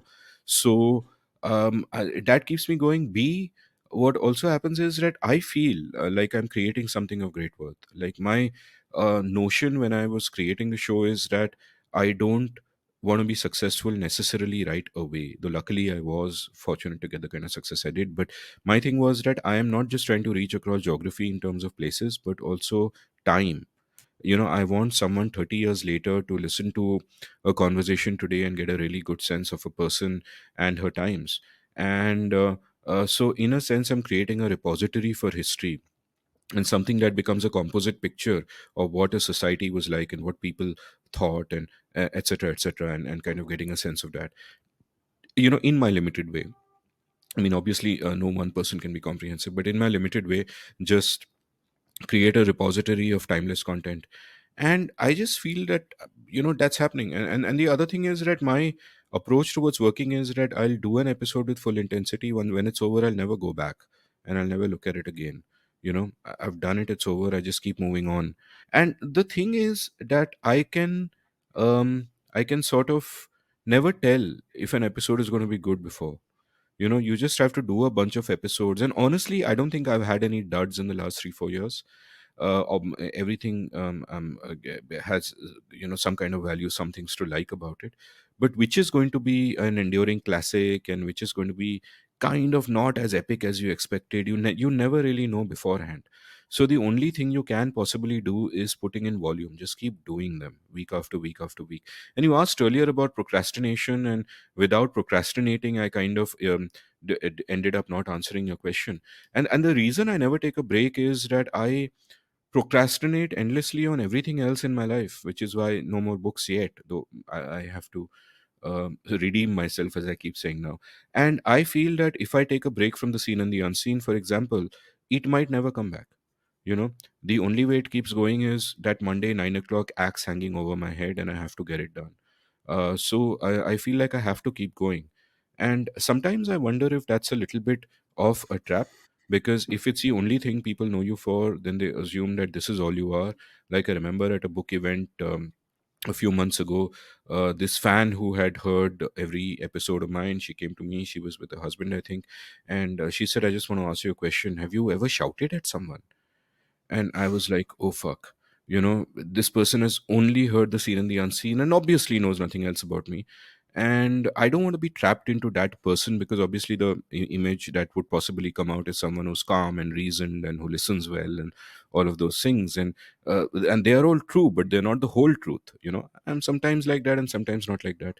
So that's one thing. And the other sort of thing is that despite all these years of blogging and column writing and whatever, there's a certain set of people who sort of know me as an interlocutor, in a sense, bringing interesting people and interesting ideas to them. And that is also a straitjacketed role. That's not kind of what I am, which is in a sense why I started Everything is Everything, the YouTube show, where it's just me and Ajay bantering about stuff, but I can also sound off there. I'm not just a listener, and it's an equal role. So yeah, so for that reason, I'm really grateful I'm doing it. It's beautiful, I love it, but there is a lot else I have to do, and hopefully in the next few years I can do that. And uh, you know um, and we can talk about those in future episodes. Amit, one of the things that I note is that podcasting is a very interesting space. It's not radio, but it's like radio on demand, and and podcasting compared to YouTube is also different in the sense that YouTube has these algorithms that push things to the forefront. I know Spotify does that for a bit, but when you started, maybe Spotify wasn't that big in India. The only ways you can bring audience or fans onto your podcast is if they were fans of you somewhere else. Like, people used to read your blogs. I see Chetan Bhagat has started a podcast, so he's bringing his readers along. So for someone who is going to start podcast and who is quite a nobody, I'm pretty sure the ramp up rate is going to be very slow. But what do you think is the best way to bring fans? And you also mentioned a lot about Kevin Kelly's 1,000 true fans. So tell me more about that. Yeah, so first of all, it would appear that it is like radio on demand, like what Netflix is for television, podcasting is for radio, but it's not. There's a fundamental difference. And um, let me explain the fundamental difference by first talking about the visual medium. Let's say you go to a cinema theater to watch a movie, right? The screen is a certain distance away from you, and the camera is a certain distance away from the actors. So you'll have your westerns and your car chases, and there's a certain scale there. When you're watching a television, it's like a couple of meters away from you, 2 3 meters away from you, and the camera is that kind of distance away from the actor. So you have your Seinfeld and your friends and whatever. It's in a living room, it's in a cafe. When you're watching YouTube content, it's on your phone or on a laptop in front of you. It's an arm's length away or much less. And similarly, the camera, like in this case, is a similar distance away from whatever is happening. So it's getting more and more intimate. Now in audio, how that works is that radio is essentially you're broadcasting to many people. So think of it as a car, but a car full of 100 people, a really big car. And uh, and you have radio happening there, and you're broadcasting to all of these people. So you can't go too niche, and you can't go whatever you are, at that level. But podcasting is the most intimate medium of all. Podcasting is a voice in your head, right? Which is why you don't need a broadcasting voice. You don't need to. You can be as niche as you want. It is the most intimate medium. Like I remember I'd done an episode with Abhinandan Sekri, and someone wrote in saying that, hey, I felt so much that I am sort of sitting with my friends in my drawing room listening to them talk, that at one point I interrupted before realizing, hey, it's a podcast. And that's a fantastic compliment, and that's also great because that is what podcasting is. So in that sense, is fundamentally different. It is not radio you can listen to whenever you want. It is just fundamentally different. And what matters in it is authenticity and just being yourself. And the connection that people make is an intimate connection. It is not like radio where you can be larger than life and so on and so forth. So it is that intimate connection which makes it different. Now, to go on, I think you actually asked three questions in one. So, to go to the second of them, my approach, and this is probably an idealistic approach, but my approach towards creating content is that I will spend exactly 0 hours on marketing, right? I will do no marketing. For me, I believe a good product is the best marketing. So I don't give a shit. I have a Twitter account, I'll tweet the link out, but that's about it. Otherwise, I don't care, right? And and my sense is that that is the only way to go, because um, otherwise, if you care for validation, then you start trying too hard for it, and that affects the product. And eventually, the product just becomes a chase. You're always second guessing what people want and not being true to yourself.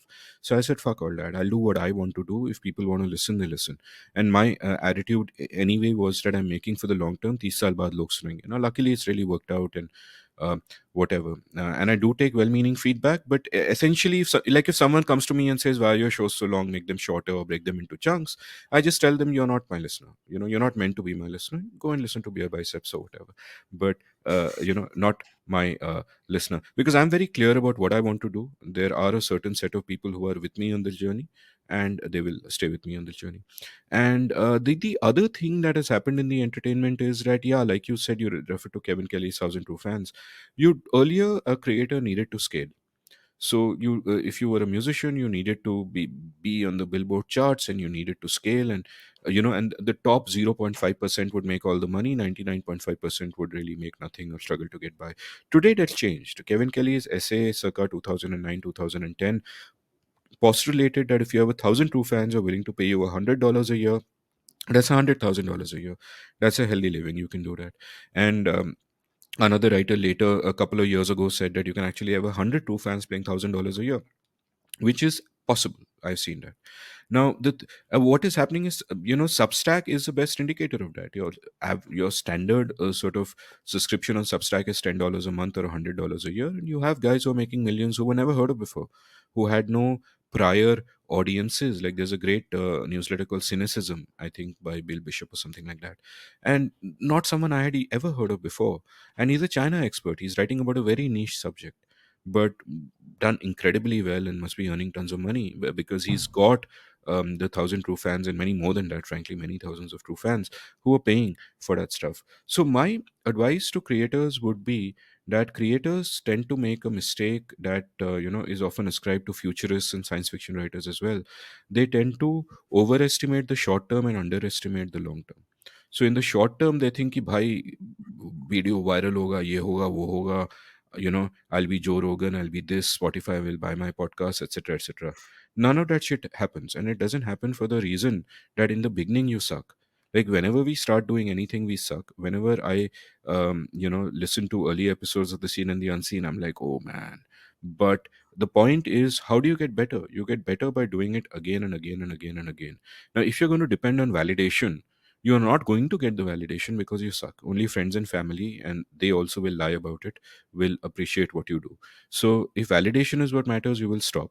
And because you will stop, you will not get good. So the only way to get good is to say, screw the validation. I'm going to do what I want to do, right? And then you do that, and and just be faithful to your idea of what kind of content you want to do, and you have to do it diligently. Like Ali Abdal, the great productivity YouTuber, had this chart when he reached 1 million subs, where he showed a chart which was really an exponential line, right? And his thing was, that was his subscriber chart. He said, when I made my 50th video, that's when I got my 1,000 subscriber. Now, in today's day and age, nobody is going to make 50 videos and with less than 1,000 subs. They're going to want more validation than that. They're going to be like, what the hell happened here? But his advice, and he later in another video for new creators, he gave this piece of advice which I think is great. He said, look, if you're a YouTuber, make 2 videos a week for 2 years. So that's 200 videos. And in that time, don't look at the analytics. Don't look at the data. It doesn't matter who subscribed, how many views you have. And this really matters, because if you do 200 videos, or if you put in that kind of long distance running on, in something, you're doing it because you love it. There's no other reason. You're doing it because you want to do it. You want to get good at it. You love doing it. And then you will get good at it. And then once you're good at it, organically things will happen. And there also, the second mistake they make, apart from overestimating the short term, is underestimating the long term. You know, that huge things can often happen, but that's an outcome you should not try to aim for or plan for. Just get the process right, keep doing good work, and shit will happen. So if you're a young creator watching this, my advice to you would be that don't obsess over analytics. Like, even with our YouTube show, which Ajay Shah and I have started, Everything is Everything. I told him at the start, ki, boss, numbers nahi dekhne ka, and he's a hardcore data guy, so he'll go in there and he'll look at analytics and all that. I have told him ki mere samne muh mat kholne ka, I don't want to know, you know and we are not going to, we are just going to, and we are both very clear on this. He's also clear on this, ki 2 saal karenge, and 2 years we are going to do what we want to do. you know we'll take feedback in terms of how we can make it better as per our judgment, but we will not chase the numbers. So somebody will say, hey, this is a trending topic, is pe banao, Israel Palestine pe banao. Nahi banana bhai. Whole world is giving gyan. If we don't feel we have studied enough to give gyan on that particular subject, nahi karenge. We'll do what we want to do. We'll try to do timeless work. We'll try to create an appetite for a different kind of conversation and a different kind of viewing, and others will also benefit from that if we manage to create some of that ecosystem. So we're going to be slow and patient, and that's what my advice to all creators would be, that just have bloody faith in yourself. I used to teach my writing course used to be very regular, but I'd do a podcasting course a couple of times a year. And I remember someone asked me that, where is a hole in the market, what niche can I aim for? And obviously, there is actually a real answer for that in India, where anybody watching this, if you know any language 75% as good as you know English, do it in that language. And if you know it better than English, there's no question, do it in that language, because there is a hunger for serious content in all these languages. In English sab kuch hai, but there's a hunger for serious content. So do language. But my answer to the question about a niche was that, no, don't chase a hole in the market, because everyone's doing that. Then it's a race to the bottom. You have only one thing that makes you stand out from the 7 billion other people on the planet, and that's you. So just write about, or talk about, or make videos about your journey. And now people will come up with the imposter syndrome and say, but hey, what's so special about me? Why should somebody listen to me? And my point is that every one of us is on a particular kind of journey, intellectual journey, or a journey through life, or whatever journey. Others are also at different phases of that journey. If you write about that with honesty and authenticity, it is interesting to people, and they will relate, and they will give you their time and their attention. And there is value there. So every single person knows shit that no one else does. So you know go there with that. And so that's in a nutshell. I hope I've covered all the multitude of things that you asked in your multifaceted question. Yeah, absolutely. I think the key takeaways is that do it with passion, focus on the process, and there is an audience for everybody. Everyone has is going through a journey, like you said, and if you're authentic to yourself, you will bring audience. It may be slow, but in the end, you will. Amit, you mentioned about everything is everything. We all know it's a video podcast or whatever, if I may call it, and the seen and the unseen. Why do you not have video editions of the seen and the unseen on YouTube? Number one, logistically really hard to do because I'm traveling to different cities to make people sit for 7 hours, 8 hours, and all of that. Logistically, it's just really hard to pull off. Secondly, I feel that the quality of the conversation might be different. In terms of people can really relax, and like my many times people have cried on my show. I've teared up as well. You're going really deep, and I don't know if the presence of a camera would inhibit that in some way. I don't know. That's an imponderable. But really, the main reason is that logistically, it's just impossible. I mean, it is still a one-person show. I have an editor, Gaurav Chintamani, who edits the scene and the unseen. But otherwise, for everything is everything, we've had a learning curve of figuring out what kind of crew we need and all of that, and etc. etc. So logistically, I think doing 8-hour episodes every week, it's just almost impossible. We did, by the way, like I did an episode with Vitalik Buterin, and I asked Ajay Shah to co-host that with me, and that was about 4 hours, I think. And we shot video of that just in case. But then who's going to, eventually logistically it was like, fuck it, just people are used to audio.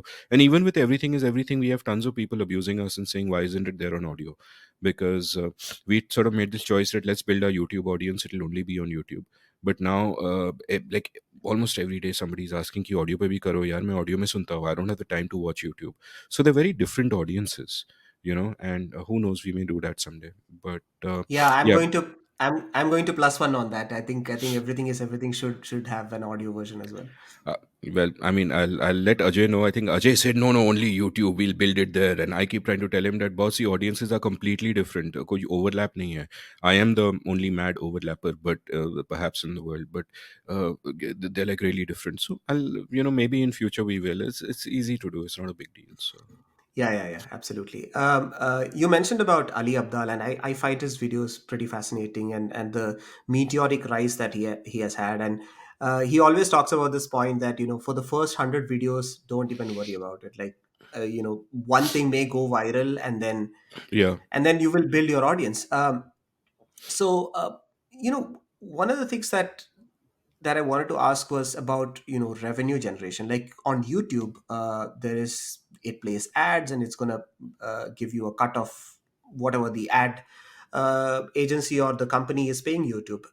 But with podcasts, it's extremely difficult. I know you have had some sponsors on your show, but I think in the recent episodes, you don't have any sponsors. You pretty much talk about everything is everything. How difficult was revenue generation? Did you ever think about revenue generation funding in the initial stages? Because I remember you telling that for the first 108 or 109 um, episodes, you pretty much didn't make any money at all. Yeah. I mean, for the first 3 or 4 years, didn't make any money at all. And then some like with when I was with IVM, they were supposed to bring in the revenue. Not much of that happened. And early days in podcasting, it's not like there was revenue out there. There was just no revenue out there. But the revenue stream I look for is not advertising. I mean, I don't even look for advertising. Advertising only happens if someone comes to me and they say they want to do it, and I'm like, okay. But I don't even look for advertising. Otherwise, the revenue streams is one thing I realized is that creators need to think in terms of two R's, and one is reach and one is revenue, right? And the seen and the unseen gave me tons of reach, but that doesn't mean that that would necessarily be where my revenue would come from, because creators contain multitudes and you can do other things. So when COVID started, I did two things. One was I, of course, opened up, allowed people to sort of support the show and keep it going, and people were really generous, and that kind of worked. And that alone is enough to keep the show independent, by the way. So actually, podcasters can make money. But the other thing that I did was I had a writing course, and I've had more than 2,300 students so far who've done the writing course.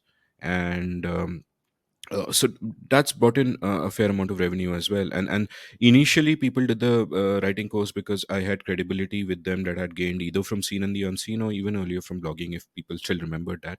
But later on it took a life of its own, where now today many people who sign up haven't even heard of seen and the unseen. They're just signing up because someone did the course and said, hey, it's a great course. Which is the other thing, even if you do something for revenue, you got to do it bloody well. It's a product on its own, you got to really deliver on it. So actually, in terms of revenue, the way I think about it is that you're building your brand, you're building your credibility, and you'll figure out ways to make money as you go along. I could have been much more active, and actually I could have made much more money. Like, I haven't done the writing, for the writing course there's been a massive backlog over the last 3 4 months. I haven't done it. I have to kind of revive it again. I was doing it every month at one point, and the demand is insane because people fill up the form. So I know it's like built up to a few hundred people by now. But the reason I didn't was that I just felt I needed some time in personal space. I was traveling a bit and I wanted to do everything is everything and focus on that for a bit and get that started. So, where my mindset is that I'm not greedy. I know I've built enough of credibility and whatever that ठीक है पैसे तो बना लेंगे. Even with everything is everything, the way we think of it is कि if eventually advertising money comes from Google AdSense or whatever, that's fine, but we are not going to go looking for money. And the whole point is कि uh, eventually we're building a powerful platform for ourselves also. And I want to sell my course, that helps. Ajay wants to whatever, all helps in the long run. But I think the bottom line is that my approach throughout my life with everything I have done, and even with poker, was that it always happened as a labor of love. Like India Uncut, the blog, I never knew it will take off during those 5 years the way it did. And it was a labor of love at that time. I liked doing it. I wanted to do it. I did it. Even with poker, it was a very pleasant afterthought ki हाँ paise bana sakte hai. But I just kind of fell in love with wanting to solve the game and wanting to kind of figure it out and all of that. And once it became a grind and all of that, again, I felt that interest wavering.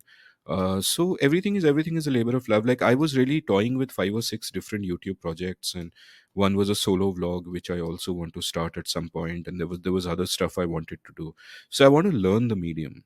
I think as a creator you should not constrict yourself and say I'm an audio person, I'm a video person, I only write books. You should not think like that. You should just, if you're a creative person, you'll get ideas for everything, but there is always a learning curve. So everything is only the first thing I'm doing on YouTube, and I hope people watching this will go and watch that and give and subscribe and like and give some of the love. But it's a learning process, and I will do more. And I think creators should really, as far as possible, and I'm lucky to have by now the following that I do, that I can afford to do labors of love. But I think wherever you are in your life, you'll find that there is space for some labor of love or the other. You might do some things for income and some things you have to compromise and chase the bottom line, but there'll be something or the other in your free time that you can do as a labor of love. And I think just to keep yourself alive, it's important to have something like that. Yeah, I think one thing that consistently resonates is passion and focusing on the process.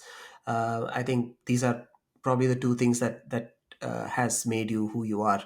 Amit, one thing that I've realized in your interviews with the seen and the unseen is that the guests are, I don't know if this is something that you deliberately do, but they all speak so fluently. I mean, they all speak so coherently. And I don't know if this is something that you keep in mind before choosing a guest, or it is something in you that makes them super comfortable that they open up. Have you ever thought about it? No, but I'm guessing there's a selection bias in the sense that these are people whose lives and ideas I'm interested in. And if that is the case, how did I hear of them? And chances are many of them have written books. And if they've written books, they have a certain kind of fluency that comes naturally with that. Plus, some of them might be academics. And if you're a professor and you're teaching, you gain a certain kind of fluency there.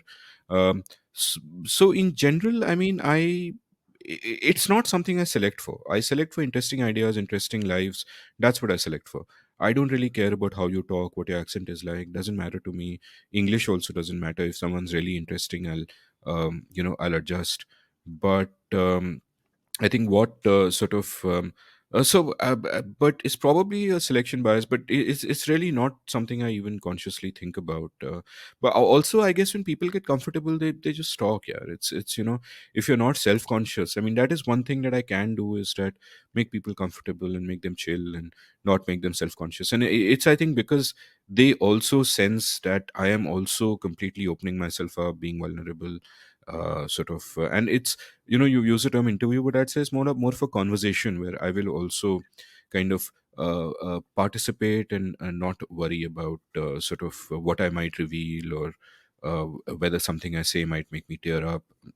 I'll just kind of go with the flow, so they sense that. And perhaps that is, part of the reason. Or maybe I've never had an actual guest on my show. It's all AI. So Yeah, we all know that's a lie because of how personal and deep the conversations get. AI is not there yet. yet. Um, Yeah, but yeah, I mean, really scary. The deep fake and whatnot is propping up is extremely scary. I actually asked this question with to Bharadwaj Rangan as well, because he does a lot of interviews for his YouTube channel. Who has been the toughest person to interview? And I mentioned in my previous episode that I heard Karan Thapar say it, and he actually said A.R. Rahman because he wouldn't just talk as much. And what has been some of the toughest conversation you have had uh, in your show? To be quite honest, for the last few years, there's been nothing tough in that sense in terms of getting people to open up. My guests have been really generous in different ways and have given, like, anyone use anybody. Like, my minimum today is, if you don't give me 5 hours of your time, open ended, so we can continue, I'm not doing it. Right. So anybody who is giving you 5 hours is willing to talk, and they want to do it. So therefore, nobody's given me a tough time. In the early days, with some celeb guest or the other, there might have been the sense that this is, you know that something to get over with. I've brought out a book, I have to do it. Maybe that's happened once or twice. But I'm not going to take names. But in the end, I managed to kind of disarm them anyway and get them to talk about other stuff. But generally, there's nothing that I think of as being particularly tough. No. Hmm. Excellent. You mentioned to me that you have built a lot of friendships through this show, and I'm pretty sure a lot of them have been online friendships. How do you see online friendships, and have, like, according, like, with your experience, do they have the same amount of depth as real friendships? And would you love to talk about it?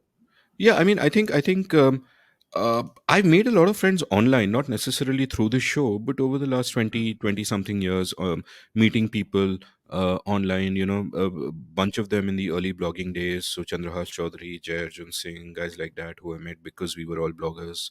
Um, on the show, interestingly, like, many of the guests, I've just met them once. So one time I've recorded, and often there is a very good connection. Like, one episode I really love is episode 299 with Samarth Bansal, and we had just met briefly at a conference before that, and I really liked him for some reason, and I said, hey, you got to come on my show, and he was quite happy to do so. And then I think we had a fantastic chemistry during the conversation, which you can hear, and it's a beautiful episode. And that's it. And then recently, we, after many months, we again met in August very briefly. So you might listen to that episode and think these guys have known each other all their lives, but no, it was just at one time. And apart from that, I did an episode called Loneliness of the Indian Man with Nikhil Taneja. I was a follow-up to Loneliness of the Indian Woman with Shrena Bhattacharya. And again, people keep sort of listening to that and thinking, oh, you guys must be friends. That is the only time in our lives that we have met. That day when we recorded and he came home and he spoke for 7.5 hours, that's the only time we've met. So, but having said that, I have made a bunch of friends, like Subrat Mohanty. Was a listener of the show. He did my writing course, and now we are good friends. And he did one episode with me, great episode, Dance for the Halwa Wala, epic episode. Roshan Abbas became a good friend. He used to listen to the podcast, and he did the writing course, and he got in touch. And he's just a lovely, warm human being. And he's a friend. Sudhir Sarnobat is another friend I made through the show. He was a listener of the show and a supporter of it. Did the writing course, and then we met and we got to know each other, and he's had such a fascinating life. And I recently did episode 350 with him, and just an incredible life, and a remarkable person. So you should listen to that. So, so there are cases of, so I've made a few friends, but it is that impression people have that, oh, Amit knows all these people. To be honest, I'm probably amiss in just not staying in touch with most of them, and I'm sure they have, warm feelings towards me. But yeah. Yeah, I'm noticing how you're pulling episode numbers out of the. I mean, it's crazy. Do you remember all your episodes? Because there have been No, so no. many. These are easy to remember. 350 is easy to remember because Sudhir was a good friend by then, and I said, "Listen, mera 350 aa raha hai," and because it's a number, you want to do something special, and I've been wanting to do an episode with you, I'm going to do you. Whereas for episode 250, I did Naren Shenoy, who's been a close friend for more than a decade, and I said, okay, I want to make it personal. Episode 300, I got someone I respect and admire a lot, Pratap Bhanu Mehta, who I've only met when I've recorded with him, by the way. So I'd gotten Pratap for 300. So I'm thinking I'll maintain that for 400, I'll get somebody big and important, and for 450, I'll get someone personally close to me, and maybe kind of keep that going. But the reason I remember those numbers is I remember 299, 300, 301 because they were all spectacular. 300 was, of course, Pratap Bhanu Mehta. 299 was a beautiful episode with Samarth, and 301 was with Natasha Badwar.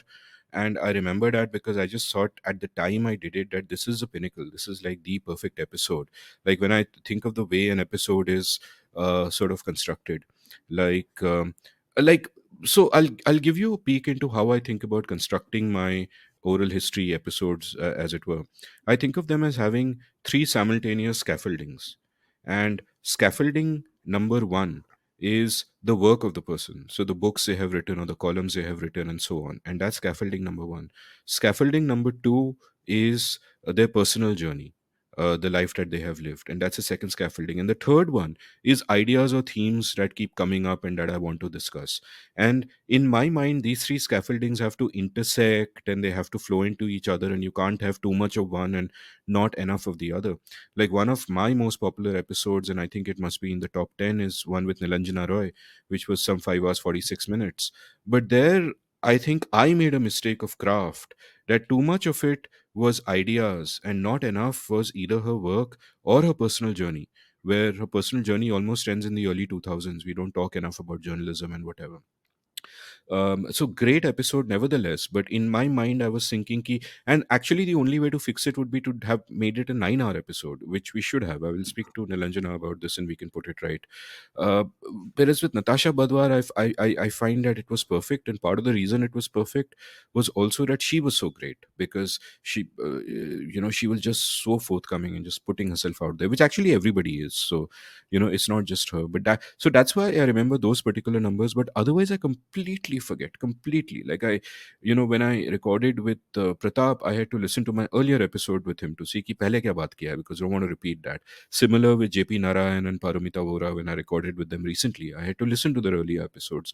I had no memory of what I've spoken with them about. So so I prepare very intensely. I really know what I know to great depth when I do the recording.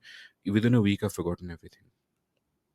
Wow. Yeah, you mentioned at a few places that you take copious amounts of notes, go through everything that they have said, probably There is, everything by that the they have way, written. there's an episode of Everything is Everything called The Greatest Productivity Mantra Katur Bhaji. So there I actually share my screen and show how I use Rome Research. So for people who want a glimpse into my note taking, you could try watching that episode.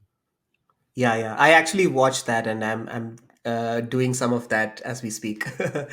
um, I mean, one of the other things that I wanted to ask you about is the title of your episodes. You never thought about discoverability when you title the episodes, and again, multitude question. The second one is about illustrations. They are lovely, and I would love you to talk about both of these things.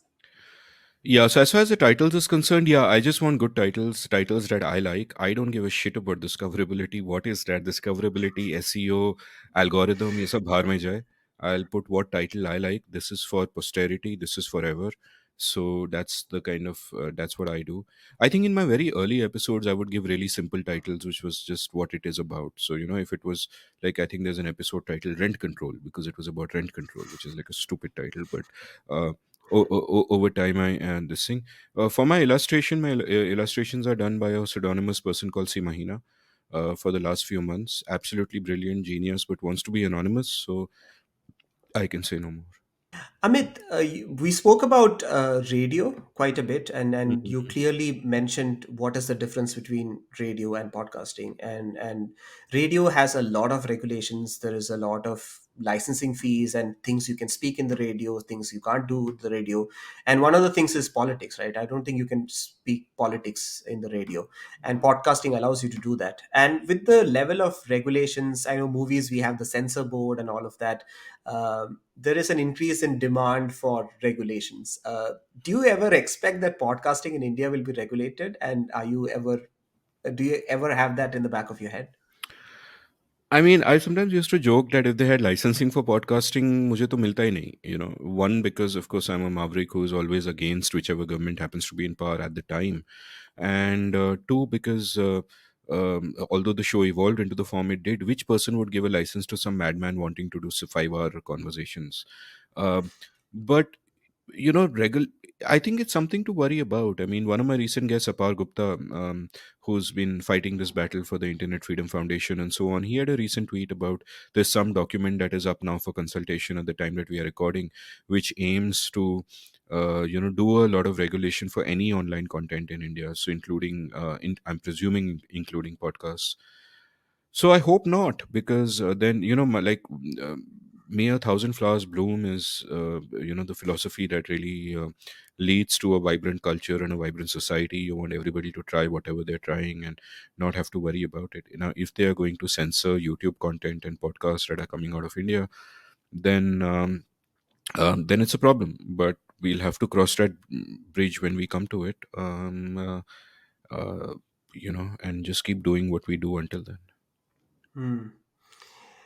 Yeah, I mean, I hope that never happens. I mean, we have this one free medium You are to not even express in ourselves. India. What's your problem? You're in America. No, but seriously. Oh, funny enough, I applied to put my podcast on Savan and one other, I think Ghana.com, and Hmm. they rejected it. I don't know why they are not taking it from my RSS. And what I think it is because I don't live in India. Is what I'm guessing. I don't know.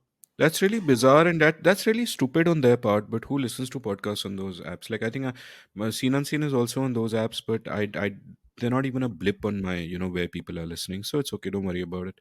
I mean, Spotify and Apple podcasts are really the main ones. So if you've got those, you're fine.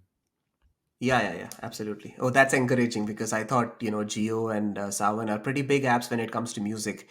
And No, and that's music bizarre and and yeah, music and podcast is so, I mean, even though both of them are audio entertainment platforms, I feel like music and audiobooks will have a lot more repeat listeners as compared to podcasts. And I think I also wanted to ask you about now that you are doing these long episodes, and I see you don't put timestamps. When if someone wants to repeat listen to some of the things that your guests have said, um, have you ever thought about improving discoverability of that particular topic in an 8 hour 9 hour long episode? No. Two. I mean, people have suggested it, and I've said I'm not going to do it.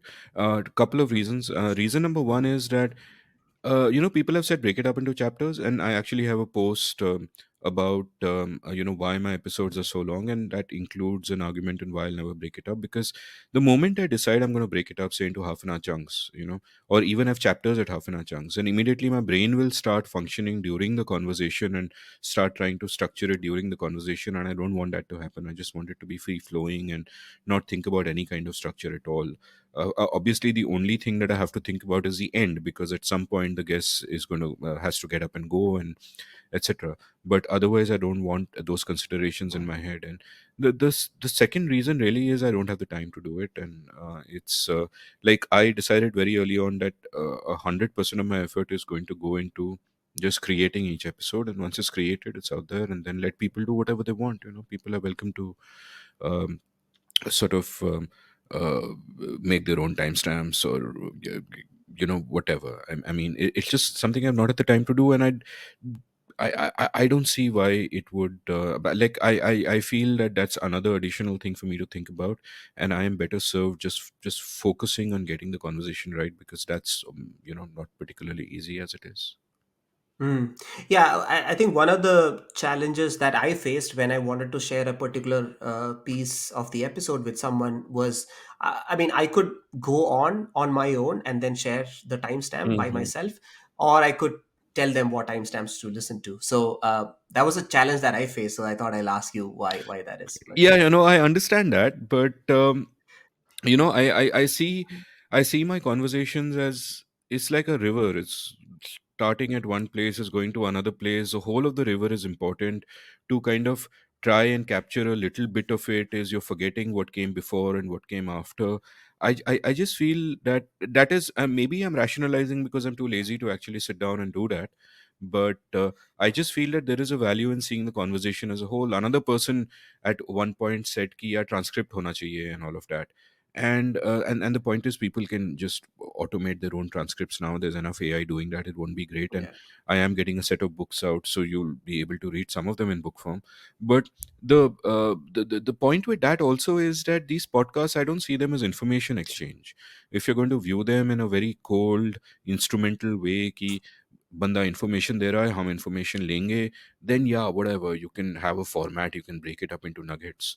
But there is a certain joy in the flow of conversation and the way a narrative evolves spontaneously. A lot of my recent episodes are like these oral histories, or almost like assisted autobiographies, and there's a beauty in that which cannot be captured in breaking it up or putting it onto the printed page. Mm.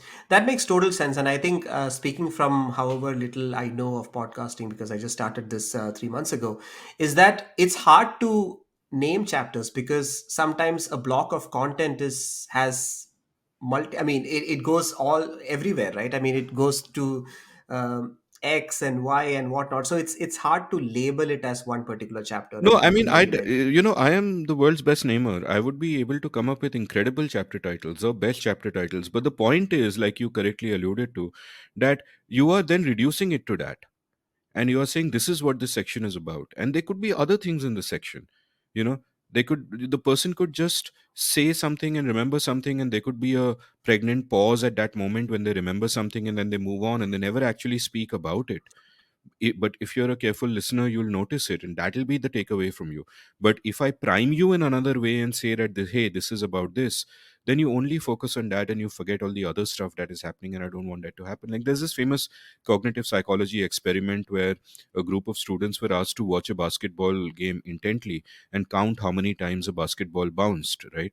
And they watched that game, and everybody counted how many times a basketball bounced, and then they were asked, did you see the gorilla? And they said no.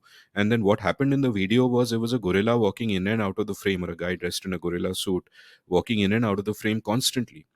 And this is such an unusual thing, a gorilla in a basketball game, but they all missed it because they were all focused on the bouncing ball. And I think giving a chapter title, or breaking it up into those kind of nuggets, can have that effect, because I am not doing explainer videos that, okay, now we will focus on point number 3, point number 3 is this. No, it's something that's flowing and evolving. It's like a river. It's, you don't want to put it in a box. Hmm. Yeah, from the way you speak and from the way you explain things, I feel like you are a fan of Carl Newport's deep work. Is that right? No, no. So Newport's point is very different. Newport's point is about how, if you're doing any kind of deep work, you need to be free of distraction. And because every distraction makes you spend 15, 20 minutes coming back into a state of deep concentration. So you need to take time off and do deep work. But the Mhm. point that you're alluding to is not a point he made, but it's a point that I have made in an essay I wrote on my newsletter, which was called A Meditation on Form, which is that the form really does shape the content. Like, if I do a 5-minute interview, or I do a 1 hour interview, or I do a 5 hour interview, the kind of questions I'll be asking and the approach I'll be taking are very different. For a 5-minute interview, I have such a scarcity of time that the questions have to be very pointed, very simple, non-complicated. And if the other person veers of the mark, I have to interrupt, because I have to get my content in. In a 1 hour interview, it is pretty constrained and focused. In the longer formats that I do, meandering is a good thing. You want to go deep, you want to allow the person to go deep, and therefore, you have to listen, and you have to. There's this great saying by Stephen Covey, where he says we must listen to understand and not listen to respond. And most of the times in our everyday lives, we're listening to respond. It is an act of ego. So I think a longer conversation forces you to step out of that ego and just listen and understand the other person. And once you do that, that's also reciprocated most of the time by the other person, and you get a different flow. And when you're doing a 5 hour conversation, you're preparation has to be far deeper.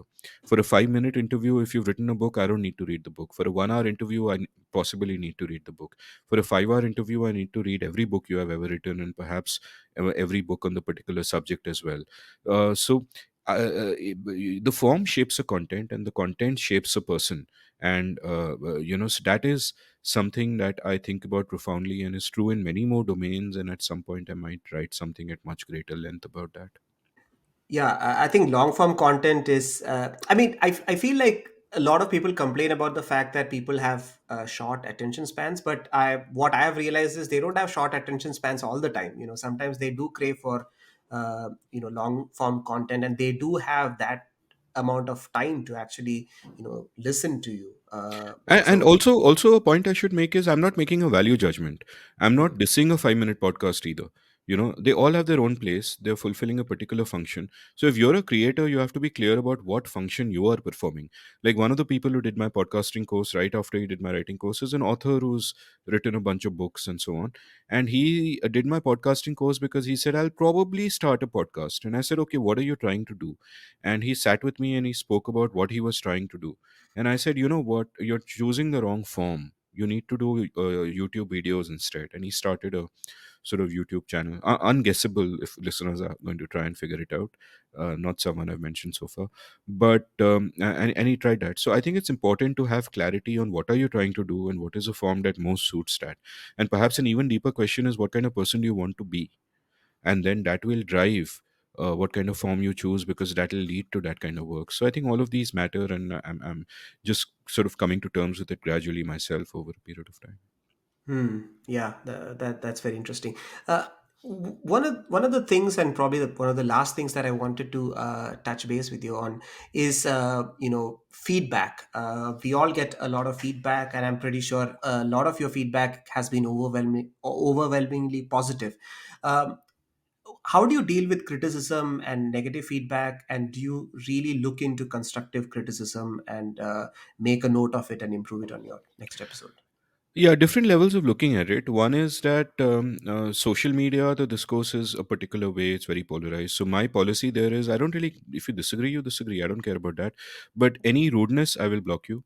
And if you are saying content free nonsense, I will block you. So, if I, for example, if Ajay and I do an episode, and the comments on our YouTube videos are mind blowing, they're just mind blowing. Like, we are both a little blown away, like, fuck, what engagement, and these people are like so good to us and all of that, and are engaging so deeply even when they sort of might disagree. So there, if you say something like Ajay is full of shit, then we'll just block that person, because that's not useful. But if they say, hey, Ajay said this and there is a nuance I want to add, and actually it's not always like this, and this circumstance is different, then that's something we welcome, because that is broadening the discourse. Because to us, the discourse is not just a YouTube video, it's a conversation around it, whether it is in our YouTube comments or on Twitter or wherever. So I welcome anything that kind of adds to the discourse. Any rudeness is immediately blocked. Any personal comments are immediately blocked. And um, yeah, I mean, apart from that, I don't really have a philosophy. Rudeness really gets me, and especially because so much of the discourse on Twitter has become so polarized, and people engage in such shallow ways. And you join your ideological tribe, and then you're just looking to raise your status within that tribe. You do this by attacking people on the other side, never arguments, or attacking people on your own side for not being pure enough. And therefore, whenever you see a hot button word, you won't even read the full sentence, you'll just snark at it.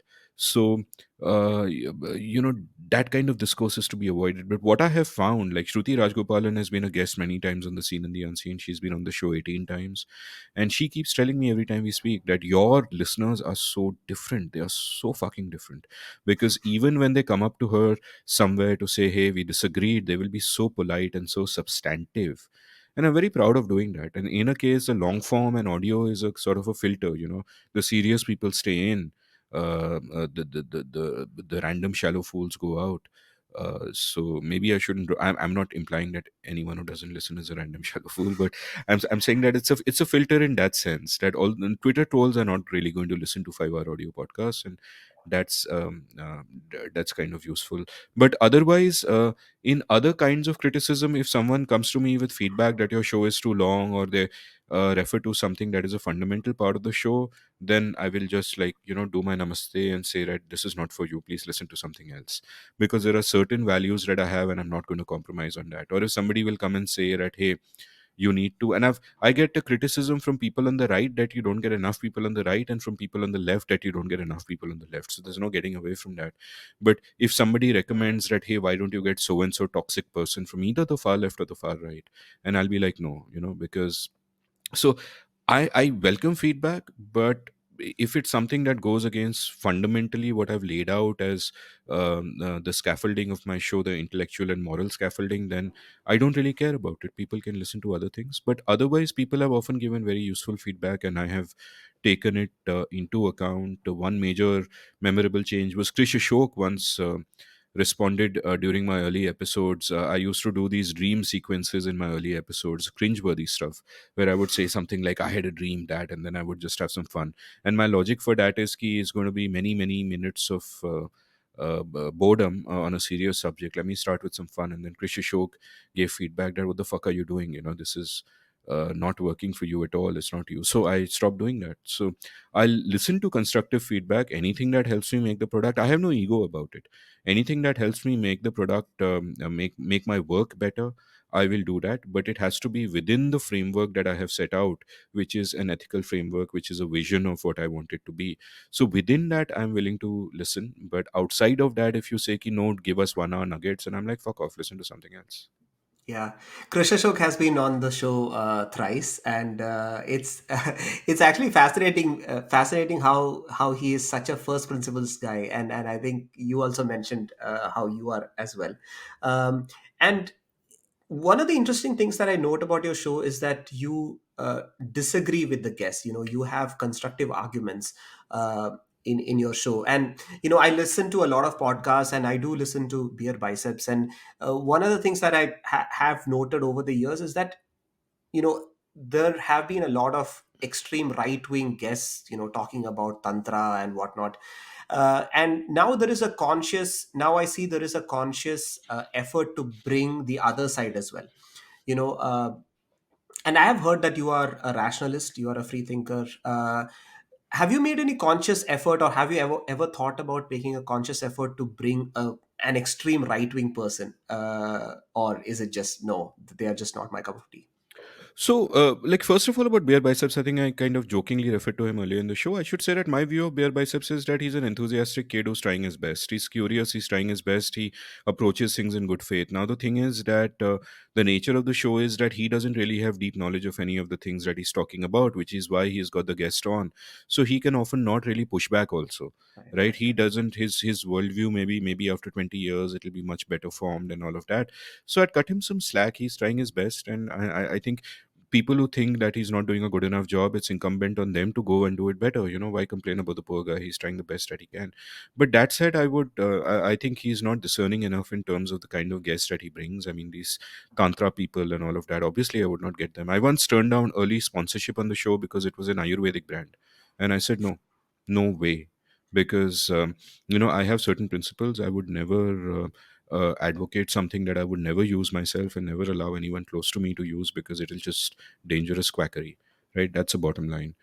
So I have my lines drawn there. Like, why would I get a tantra person on my show? And even my listeners would be like, what the fuck is going on? Like, if you ask a question that, Amit, if you have been kidnapped, and without saying you have been kidnapped, you want to indicate to the world that you have been kidnapped, what will you do? I'll release a tantra episode. you know so I mean, I am who I am. The my being a rationalist is not a positioning. I am who I am. I believe in rationalism. I believe in freedom in all its domains. That said, I have got tons of people that I disagree with on this show.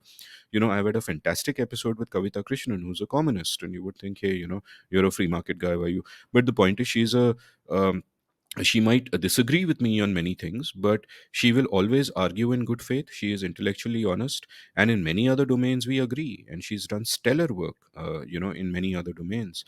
Had a really interesting life. So I have got plenty of people on the show that I disagree with vehemently. But there is a certain line I won't cross. And by the way, those lines are there on the left and the right. right? It is not just one side. I think both sides are equally loony, and I despise the far left more than the far right, because the far right is honest and wears his bigotry on his sleeves, while the far left is just full of sanctimony and hypocrisy.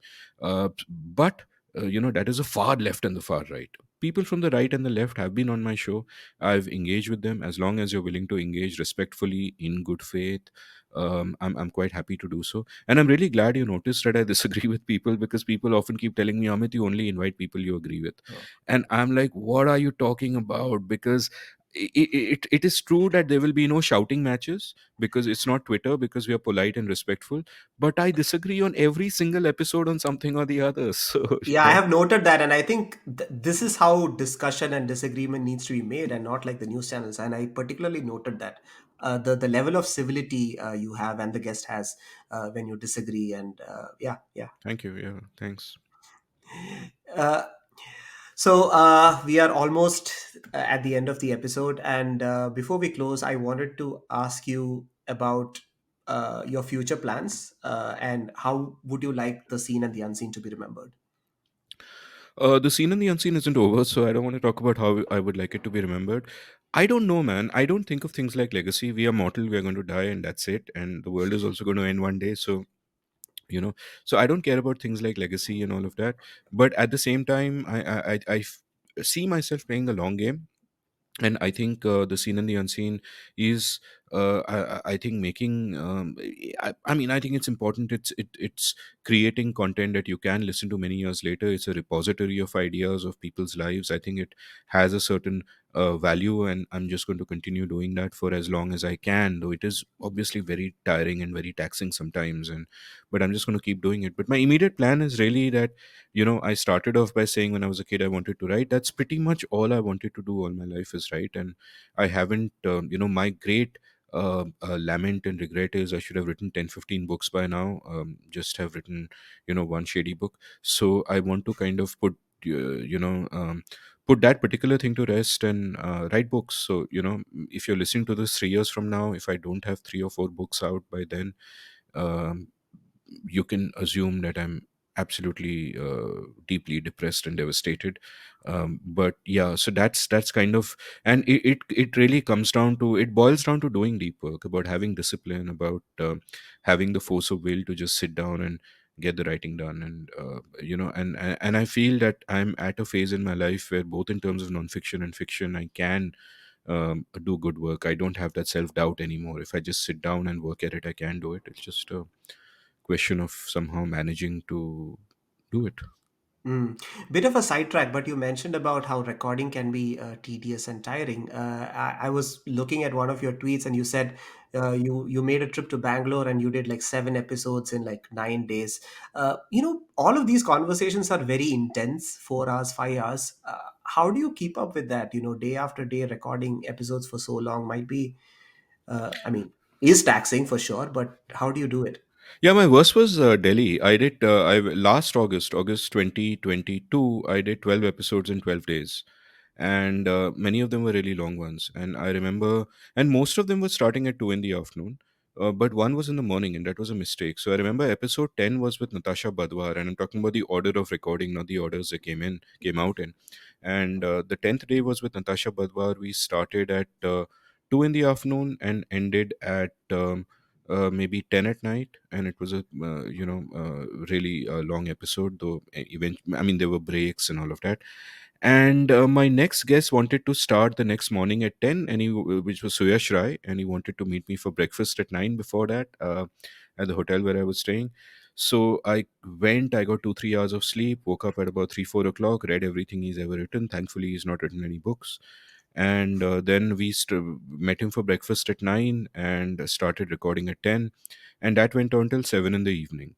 And at one point, and we record in a basement studio of my friend Gaurav Chintamani has a basement studio in Malviya Nagar. So we were recording in the basement, and in those days the AC was kept off. Today he has a functioning AC there.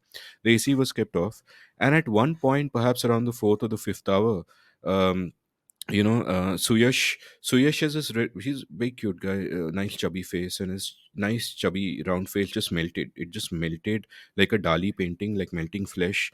and the words just turned to mush. And at that point I thought, okay, this is it.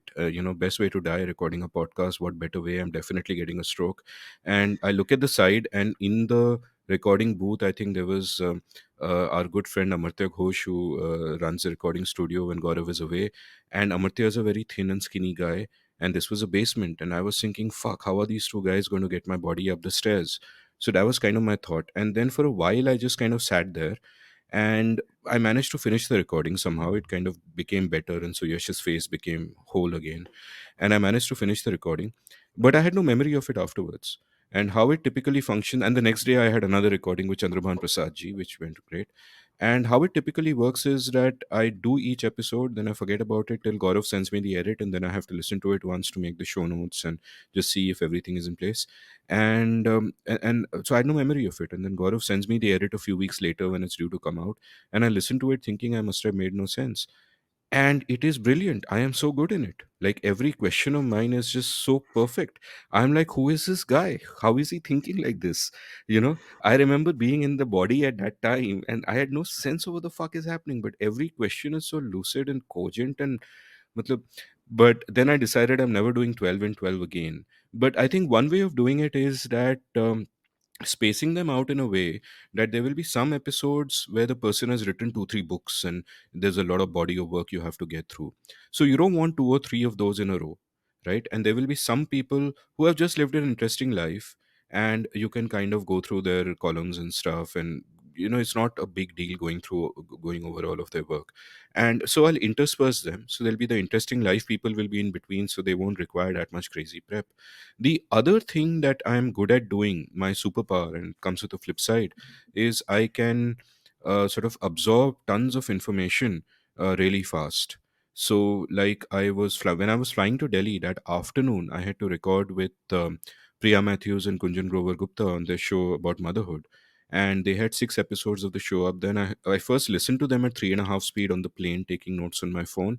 Then they mentioned 2 books there, so I downloaded them, and I read both the books. And one of them mentioned another book, so I downloaded that and read that also. And then we recorded at 3 p.m.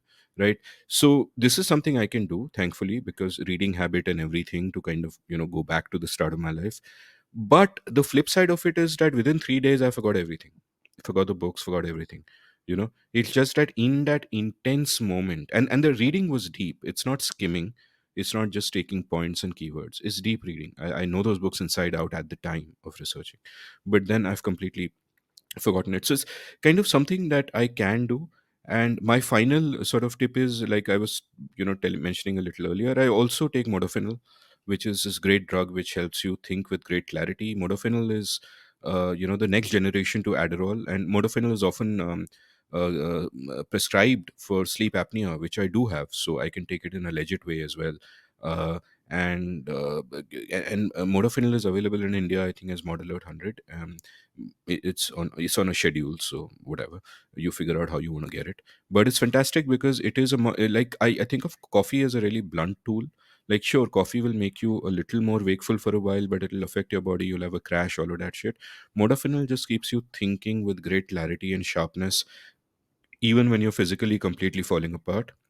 That said, I would not recommend that anyone else kind of try that. I certainly won't. 12 and 12 days. So now, the last time I went to Delhi, I did like 4 and 5 days. And I thought that's cool, take a break in between and do them. Even that's a lot, but yeah. So I'm pretty sure you have done both forms of podcast recording, right? Like how we are doing it now, Hmm. through an online platform or in person. Uh, I think I think when you're recording online, again, this is from personal experience, is that in your head there is a sense of distance. So when you're speaking on the microphone, you sort of raise your voice a little bit so that you think that the person is far far away, and you don't talk as intimately as you would in a studio. Uh, have you realized any difference between recording in your own studio versus doing something online? Online is a pain, frankly. I mean, ideally, you want to do it in person because you get a sense of the person. There's a sense of comfort immediately. Online, sometimes it can be a bit awkward. The other logistical part of doing it online is that both of us are podcasters, so we've got mics and everything. But otherwise, what I find is you can control the sound at your own end. How do you control the sound at the other end, right? And if you can't, sometimes they'll have a good mic over, but generally they won't have their own mic and everything, and it'll just be like at one point what I did was I remember I recorded with a guest in Delhi, and her sound was just terrible. It was so terrible we couldn't do it. So I said, listen, here's what I'm doing. I'm just going to get a Yeti, which is not a great mic, I recommend, by the way, but it's a simple mic for a beginner to use. You're using a Yeti, so I said I'll get a Yeti shipped to you. And now that Yeti circulates among my guests there, or I think that Yeti came back, but in Bangalore I have a Yeti circulating among guests there if they ever need it. I think right now it's with Ashwin Mahesh, which I had completely forgotten. I met him at a conference recently, and he said, "I still have your mic," and I was like, "Oh, okay. You shouldn't have told me." But yeah, so that is, I think, a key problem, that you have the issue of sound from the other end. But I think listeners also understand that and adjust for that, and it's kind of fine. But otherwise, it's just like much better in person, because you can have a coffee before, you can chill later, and online is always a bit more awkward. But yeah, and over time things like speaking loudly and all, I mean, I don't do, I mean, you get enough experience and you sort of figure that stuff out. Yeah, I think you bring a very interesting point, because I have had this experience where my guest did not have the best audio system, and I feel like, when you're doing an audio only podcast, it sometimes takes away from the listeners and the engagement, because it's not giving them a good audio experience, and no matter how good the content is, they are not glued in. A lot of the problems that I have faced is with respect to echo and reverb. Yeah, that has been one of the things that I have to deal with. And I was doing this show with Krish Ashok, and he was recording from Pondicherry, and he said that he will be recording from Pondicherry, and I thought, okay, we don't know how the audio is going to be, but he apparently carries a mic with him wherever he goes, so that was really helpful. So he had a mic in Pondicherry. He was speaking to me from a hotel room, and it worked out fine. So I yeah, mean, so do I, but I mean, we would, right? That's what we do. yeah. So Yeah. Amit, before we end, one on a lighter note, I've heard this. I don't know how true this is. Is that you were addicted to TikTok at one point? I, Is I that I true?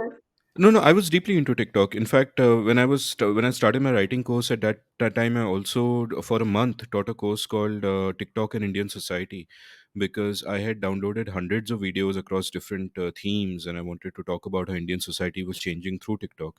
And it was, people talk about WhatsApp University. I decided to teach it on WhatsApp, and the reason was that if I want to send hundreds of vertical videos to illustrate different subjects, with commentary in between, WhatsApp is the one media that actually allows that. Where else are you going to share hundreds of vertical videos? You can't really do a Zoom thing, and etc. etc.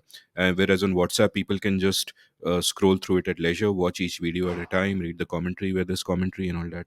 So I taught that for a month, but it literally started just as TikTok was banned in India. I thought TikTok was lovely, because what happened was that just as Jio made broadband ubiquitous in India and extremely affordable, TikTok came, and therefore you suddenly had a reach of that app in every village in India and all across rural India and all that.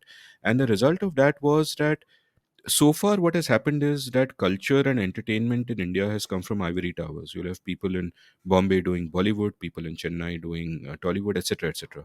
Whereas what ideally you want to see culture form in a bottom up kind of way. And TikTok was miraculous, because someone in a village, like, let's say, to take one example, someone of an alternate sexuality could be in a village where he's the only person like that, or they are the only person like that, and they're feeling completely like a freak, like left out, like something unusual. And then, number one, on TikTok, on the on the cheap smartphone, they can see other people like themselves expressing themselves. And two, there is that magical moment where they just turn the camera around, and then they are the subject and they can do stuff. And initially what they can do is perhaps the same old memes, recreating old memes, lip syncing to stuff, but then other creativity comes in. And I saw incredible amounts of creativity, incredibly talented filmmaking coming from people all over the place, not just alternate sexuality, just one example, but coming from women, coming from Dalits, coming from all over the place, where there is no barrier. You can just turn that phone around and make it a magical device where you can create the culture and you can be a part of it, and it doesn't have to be dictated from on top that these are the things India is watching. No, your India can be watching whatever you are watching. What you are watching, you're creating what you are creating. You had these mini niches kind of come up. You had you had such a flourishing happening, and at just that time India banned it.